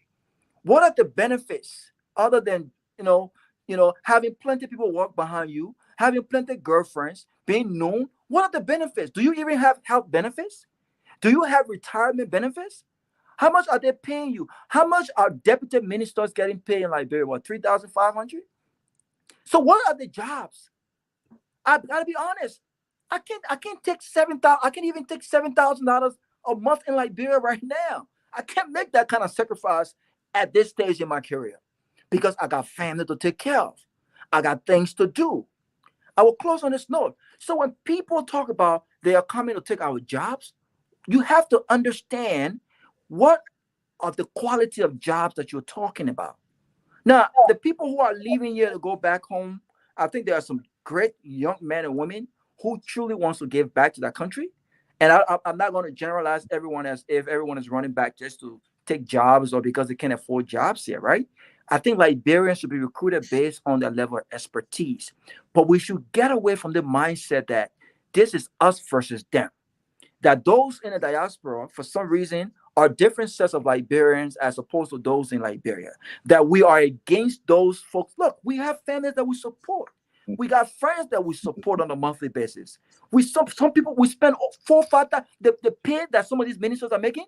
We spend that on a monthly basis to help friends and family in Liberia. Sometimes even more than that. So what are the jobs that people talk about?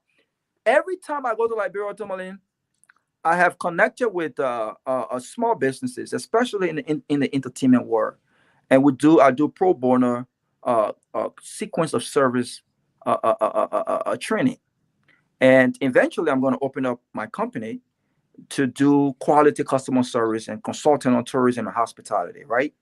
But I do these things on a pro bono basis. But you will not believe this. When a big company, a big hotel contacted me to help train rooms operations, restaurants operations, from the entrance level all the way up, you know what the guy said to me? He looked me in the eyes and said to me, I heard that you've been doing pro bono work with some small Liberian restaurants and entertainment spots. I want you to train my staff, but I'll give you $2,500. You look at a professional like me, just because I'm training and I'm helping pro bono small businesses, you make thousands of dollars annually. You are not even paying your staff what you're supposed to pay them, and you're getting away with it because we have an institution that do not hold, or labor institution or labor laws that are not in the best interest of our country. But you think $2,500 entices me based on my expertise and what I'm bringing to you? Do you know how much we invest in training in major companies that make millions of dollars, billions of dollars? Look, we have to respect ourselves. We have to understand what we bring to the table. We have to respect our professions. We have to respect our expertise. And that's only when people will start taking us seriously. But Liberians, you got some smart people. The Ghanaians are not smarter than us.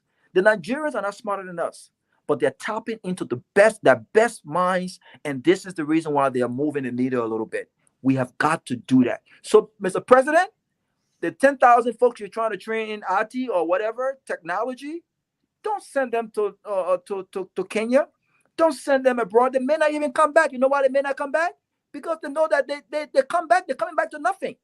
You've got to make sure that you tap into the expertise of Liberians right in the diaspora, the Liberians right in Monrovia that understands IT. Give the opportunities to us and let us help our fellow countrymen. Thank you. Oh, look, we have a whole show on IT business. But Lofa, the thing you just said, somebody in the present government just said that it's a good idea because it affected them during the transition period about the devices. Because like you said, if you take a position in government, you have your own device, the government device. There's no way you won't need no document to say, well, we need that document from you, whatever the case, all being a database. So I hope that we can continue to push on it so that our ministers, our officials, the government can have the cell phone assigned to them, laptop, so that whenever they leave the position, they just turn it over, and you guys who in the IT area will know how to go and extract. Well, first of all, that actually can even do price cut. It would save a lot of money. Yeah, we have a whole show on that. But let's end our discussion with this newspaper headline. Tomorrow will be one of the most important commemoration hearing. Everybody looking forward to the commemoration hearing of the Minister of Foreign Affairs. and Dean of the Cabinet Designate, Madam Cyril Beslow Yenti. For me personally, I believe she's up to the task for that job. I think she's qualified. I think she should be given the opportunity to serve her country. Maybe other people have different views, but I think she brings a lot to the table and to help our external relations put in a positive note. But just quickly, guys, with the last few minutes we got, let us talk about the confirmation hearing tomorrow. What are your expectations and what do you think how it will end? We'll start with the female. I mean, not female. I won't start asking female because can I go first because I will have we'll start with Grace. If Grace want to give you a top, but Grace, you can chime in, then we'll make the rounds quickly and we can move on. Well, Duke, I wanted to give you my time. You want my time, and then after you, I can come in. Please, okay. because before I give you my time, Tomalin, I don't know when you say that she has the experience and everything, but do come in. I don't think we should say that. Man, just quickly before I answer that, you know what just happened here tonight? We showed that the diversity in our experiences can be used for greater good. Lofa brought up Epic, and that's amazing because I was just on a venture capitalist call last night where I'm supposed to do due diligence for firm. And part of that process requires me getting more insight into Epic and trying to make recommendations to that particular medical firm. And by the way, that's attempting to give a new algorithm that will be included in the CBC count to be able to detect sepsis, right? So it's amazing. I just wanted to throw that there. Look, I'll follow up with you, my brother. But let me say this. I called Robert Gagwa name there because when I saw a picture, I wanted to laugh. Robert, you remember? I remember. Let me go into. I think I was on OKFM this morning. I spoke about this. I think Madam Sarah Beslow seems to have a really great experience. And I think being able to work with the United Nations, I believe there were a lot of vetting that went into that process, hopefully. But again, this is why we vote for lawmakers, right? The senators. They will have to work for the money and they will have to do the due diligence to make sure they're asking the necessary probing question and bring some level of clarity to that particular issue. That's my take on it. As for public works, by the way, let me just clear up here. I do support the administration. I hope the president does well. As Liberians, I think this is what we will continue to do, but we will have our right to be critical. I think during our conversation here on the closing argument, we discussed issues about public works, and I made a certain comment about a particular individual. I'm not going to be nasty, but I would hope that during that confirmation hearing, that our lawmakers are doing the due diligence in making sure they're going back to previous occurrences at Public Works, and making the Liberian people to understand why this time it will be different, and possibly giving us an inside information as to what occurred, because I believe there were issues of fraud and financial improprieties that we have to. So it's kind of crazy that we will see something like that on a newspaper article on there. But I hope they do the due diligence. But overall, let's look at our lawmakers. Let's see what they're about. If they're going to ask those questions, if they're going to be technical, if they have done their own research, and hopefully those people that have been appointed will be able to do the job that they've been hired to do. But I said this now is two. With all the appointments so far, I commend the president. Besides, there are two. Number one, that person is qualified, by the way. I mean, it's qualified, but my only concern is it comes with, a little bit of conflict of interest, right? And when it comes to our economy and all of the things that we've seen thus far, I think there was something a little bit we're backed up from, but here we are, and hopefully it will be different. And then the second one is Public Works. I'm not sure how that happened. I wouldn't, I would want more clarity. But if you ask me, I think there would have been better individuals who have been recommended for that post. But in the end, let's see what our lawmakers will do tomorrow to hold that particular individual accountable. But that's how much I would say about the whole situation. Robert's laughing, I want to laugh here. Okay, guys, please. We got roughly only 7 minutes, so let's just spread the time Okay. around for 1 minute each on the close it. So, Grace, I hear from you. Well, I would say that for me, we are looking up to the Senate to make the right decision. And I am all for women empowerment. I'm also a feminist, but I'm realistic as well. And they have irrelevant experience and irrelevant experience, relevant experience to any position. And also your criteria, your credential has to show for you to get in certain positions in Liberia. And the foreign minister is one of them. So I have no qualms with Ms. Beslow. I don't know her. I would be very happy for women to be in the government of Liberia, but I want women that are qualified to sit in that position and be able to deliver for the Liberian people. At this time, with all the information that is out here and some of them that we have gone through, and they are our own due diligence that we look at concerning Ms. Beslow, most time in America, in things like this, you will see the person will remove themselves or they will reject that nomination right away because they have too many stipulations on their information and they want to straighten it out before they come out. In Liberia, we don't do it. We'll fight to the end.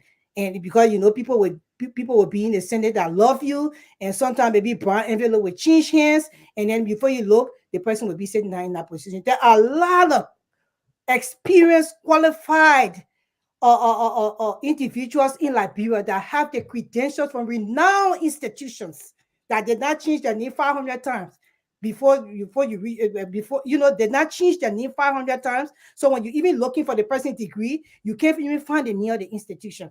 And they have so many experienced people that went to school and they paid their dues and they have the qualified experience to do that job. We don't want to be going back and forward with somebody with a red flag that had a master's degree before they went by and got a bachelor's degree. It's confusing for most of the Liberians. What are we saying to our children if we start to put people in positions that are not qualified for the position, in that they don't have the relevant experience or they don't have the credentials, the qualification, that they not go to school to show that they can do that particular job? Implementing with United Nations on the field or maybe in the office is different from negotiating for a country. And that's the relevant experience that we are looking for this position. And that's the reason why I hope and pray tomorrow that the Senate look me in my eyes and do the right thing for the Liberian people and for our children. We are not doing mediocrity anymore in our country. Joseph Braga has come to rescue the country. The country must be rescued. Thank you. Wow. Wow. I hear from you. This is a very tough show, eh? It's tough tonight. What? This is the closing argument. All right. Okay, I think it's my turn. First of all, Tomalin and Keff, I want to thank you guys. You guys have created a very beautiful platform, very diverse. And when you broke away from Spoon, I was a little doubtful, but you're and the chairman, you have done a great job. I mean, we're talking about finance, and in a few seconds, you got all the financial experts online. That's commendable because you have the experts. It's that we have this thing in Liberia where if I'm not part of your clique or I don't know you personally, then you don't have anything to contribute. And I think you guys have taken away that statement. I would just re-emphasize the point is my personal view is to give. I don't believe in giving somebody, just a shot because you gave them a shot. For every job you give somebody that they didn't deserve, that 10, 15, 20 people that really were qualified, they should have given them. The job should be given to the best person. The best person doesn't necessarily mean that you got to have a master's degree, you got to have a PhD. It wouldn't mean that you have demonstrated to your peers that you are best in that job. Let me give you an instance. If I were building a hotel in Liberia, who am I going to go to? I'm going to go to Robert. Robert, how we build this hotel, how we can make some money. All right. If I were opening a bank in Liberia, I'll go to Carter. Carter, how can we set up a bank and make money and beat Echo Bank and beat? So we have those things, but Liberians were so tribal and political that we take away that expertise and we defeat ourselves. Like I said, we have 4 billion economy. Togo economy is 8 billion. What administration will have to at least get to 8 billion before you can even move the mark. They're not going to get there. That's the reality, especially the fact that they're not relying on people who have the expertise. I will hope they will get there, but I'm not going to, as an analyst, I'm not going to tell you something that just because you want to hear it. You barely can run an inauguration. You barely can run a hospital. Even if, like what is there? I'm an IT consultant myself. Even if they give you guys the phone, do you know the back data that needs to maintain it? There's a lot of work to maintain it. You got to change the password. You got to code it. So you can't just pick and plug one thing. You know, when a person talk about one thing, then you jump and grab. What I bring government needs to do, and I hope Burma Kamara gets confirmed so I can make my point that in 3 months from now, the country will not go nowhere. So I pray they confirm me. I pray they confirm all of them so that we can come here and move forward with serious people. But the point I'm making is I'm just elated by how much professional that we have. And I'm disappointed that these people are stuck in other countries making money, building companies in other countries.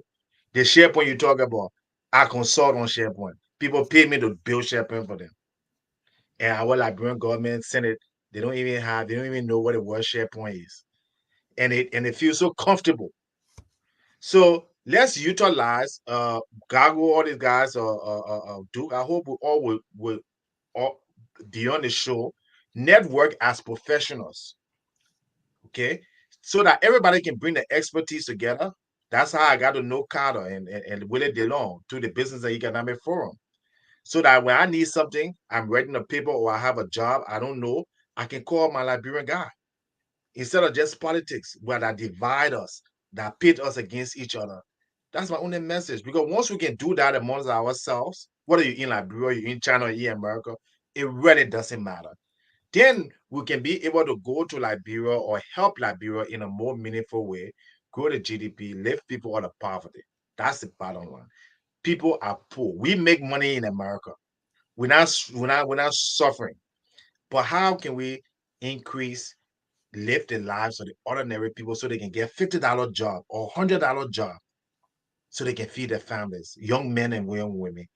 And that's why I'm in this thing for. And that's why so most of the times I'm not just criticizing, but I will not take nonsense. The people are suffering too much. I'd rather let Joseph Burger feeling get hurt because I call him useless than a pregnant woman that got 3 kids and can't feed her family and got to walk in the house. Okay? That's just how I am. So that's what people we're concerned about. We're willing to help, but willing to help in a constructive way to do the right thing. We're not going to go there and, oh, just because I know you or I'm part of your political party, we want no part of that. Professional people are there to help professionally. But good show, guys. I really appreciate you guys having us on all the time. Thank you. Thank you. Thank you. Kev, you want me to go? Yeah, Robert, go ahead. Let me go quick. But look, this is the closing argument. This is the reason why I've never shy away from being a part of this, and this is the reason why I publicly defended my guys here before I even knew them. Tomalin, I never spoken to Tomalin. The only person I already knew was Ben Sanvee. But what's right is right. And I always believed that they will be able to do the right thing. And this is what they've done. And I'm glad to be a part of it. And I got to say, the strength of this show is shown through each guest that comes on every single day. I mean, look at Grace. Grace was very powerful at the end there. She was very powerful, and she's a woman. But in as much as she was powerful, I have to disagree with her. I have to disagree with her on the basis that a serious country cannot reach a determination with regards to questioning the qualification of anyone based off for social media posts by some guy in Europe called Martin Kula. We cannot advance our country this way. And as much as you advocate for a serious country and the fact that we cannot live in mediocrity, we cannot lower the standards with regards to who determines, who validates what is real and what is fake. That cannot come from a social media post from that young man. We can't do that. If we want to validate the credentials of people and get the proper verification, we should build institutions. We should recruit professionals who can do their job independently. That's what serious countries do. So I disagree. I think that she comes to the table. I may not agree with her in all areas, but for God's sake, and I don't agree with Joseph Walker on almost anything. My friends that are close to him knows. Joseph Walker knows.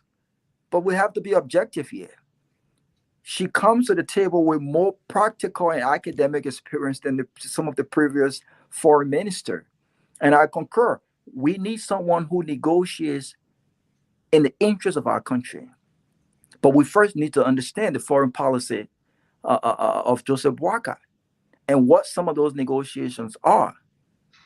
But as far as the international language, as far as being familiar with that process, as far as understanding that language, she's the highest ranking librarian in the past 15 years or more at the United Nations. She worked directly with the secretary. I mean, how much more do you need? Look, let's not major in the minor stuff. I think the Senate should do its due diligence and ask the tough questions. And I think Ms. Beslow is competent enough to defend herself, to give the necessary clarity to some of these confusions here. But I think she deserves a chance here. A lot of people change their name. That alone should not be the standard for which one is rejected or not given an opportunity to serve. I will close on this note. Liberia is our country. And whether you like it or not, we will develop that country. In my generation, we will build that country, but we will contribute, but we will do so honestly.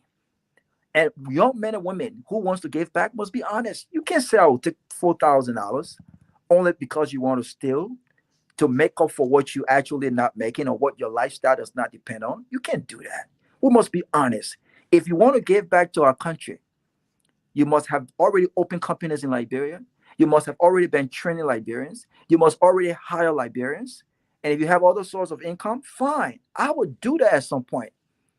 But we must be honest. And government must be willing to recruit and pay people based on our expertise and what kind of return, as far as the economy, that they bring to the table. One way we can, right now, start to pay civil servant as far as those servers and those bartenders, go to those hotels. Let them cut off this $100 every month. Cut off the $150 every month. Institute a mandatory tip-based system. The Ghanaians are doing it. In this country, we are doing it. Servers, bartenders are making over $100,000 a year. I know that for a fact because I do payroll. We can do that in our country. They may not make $100,000, but instead of that $150, they can make $400, $500. We can do this. We have the expertise to do it. Thank you. Great show.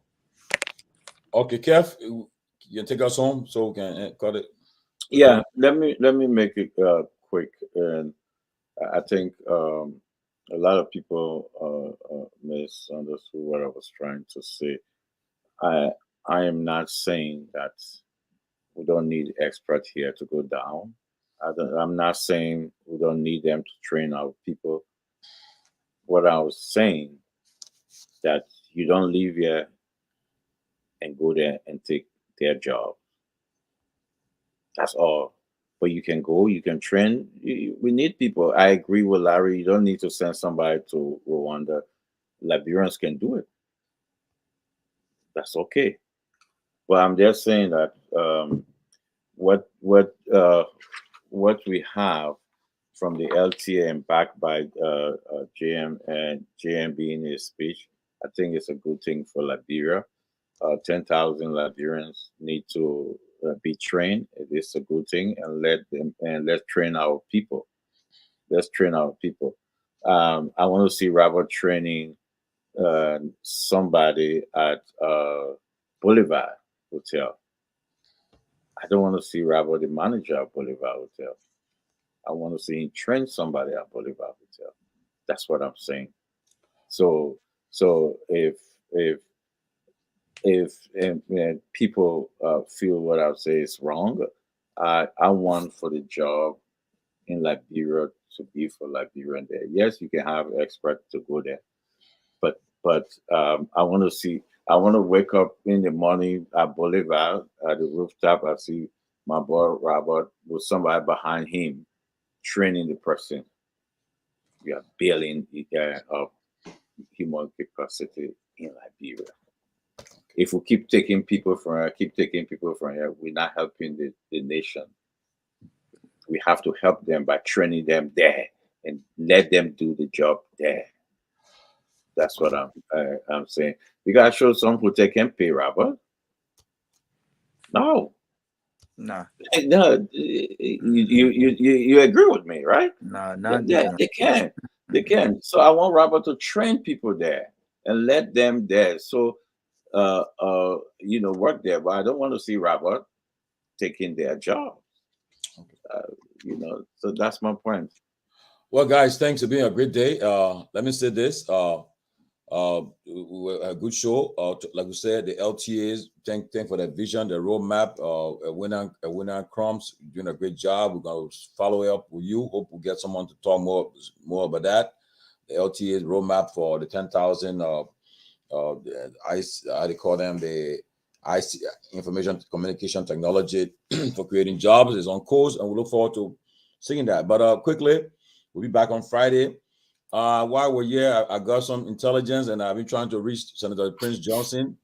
I'm told that a formal request have been made to the United Nations Secretary General to Ambassador Greenfield for establishment of the War Crimes Court.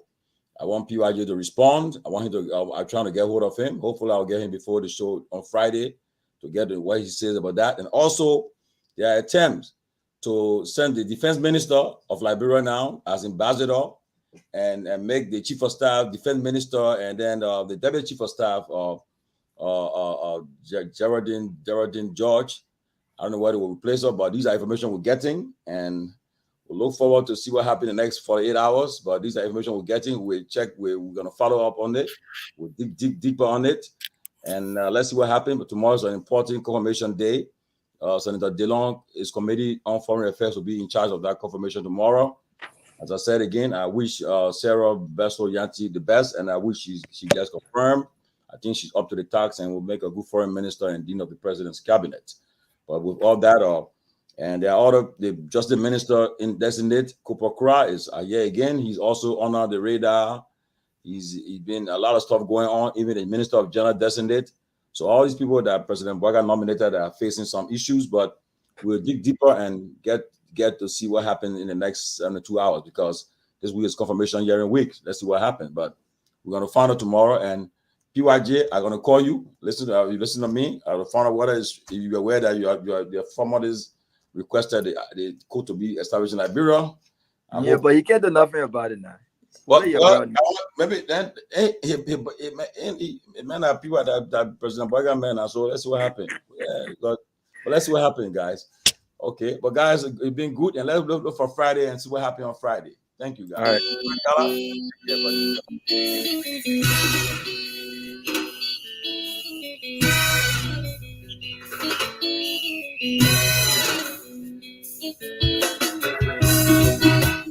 And I'll tell you on that note, there's I would like to call you up there.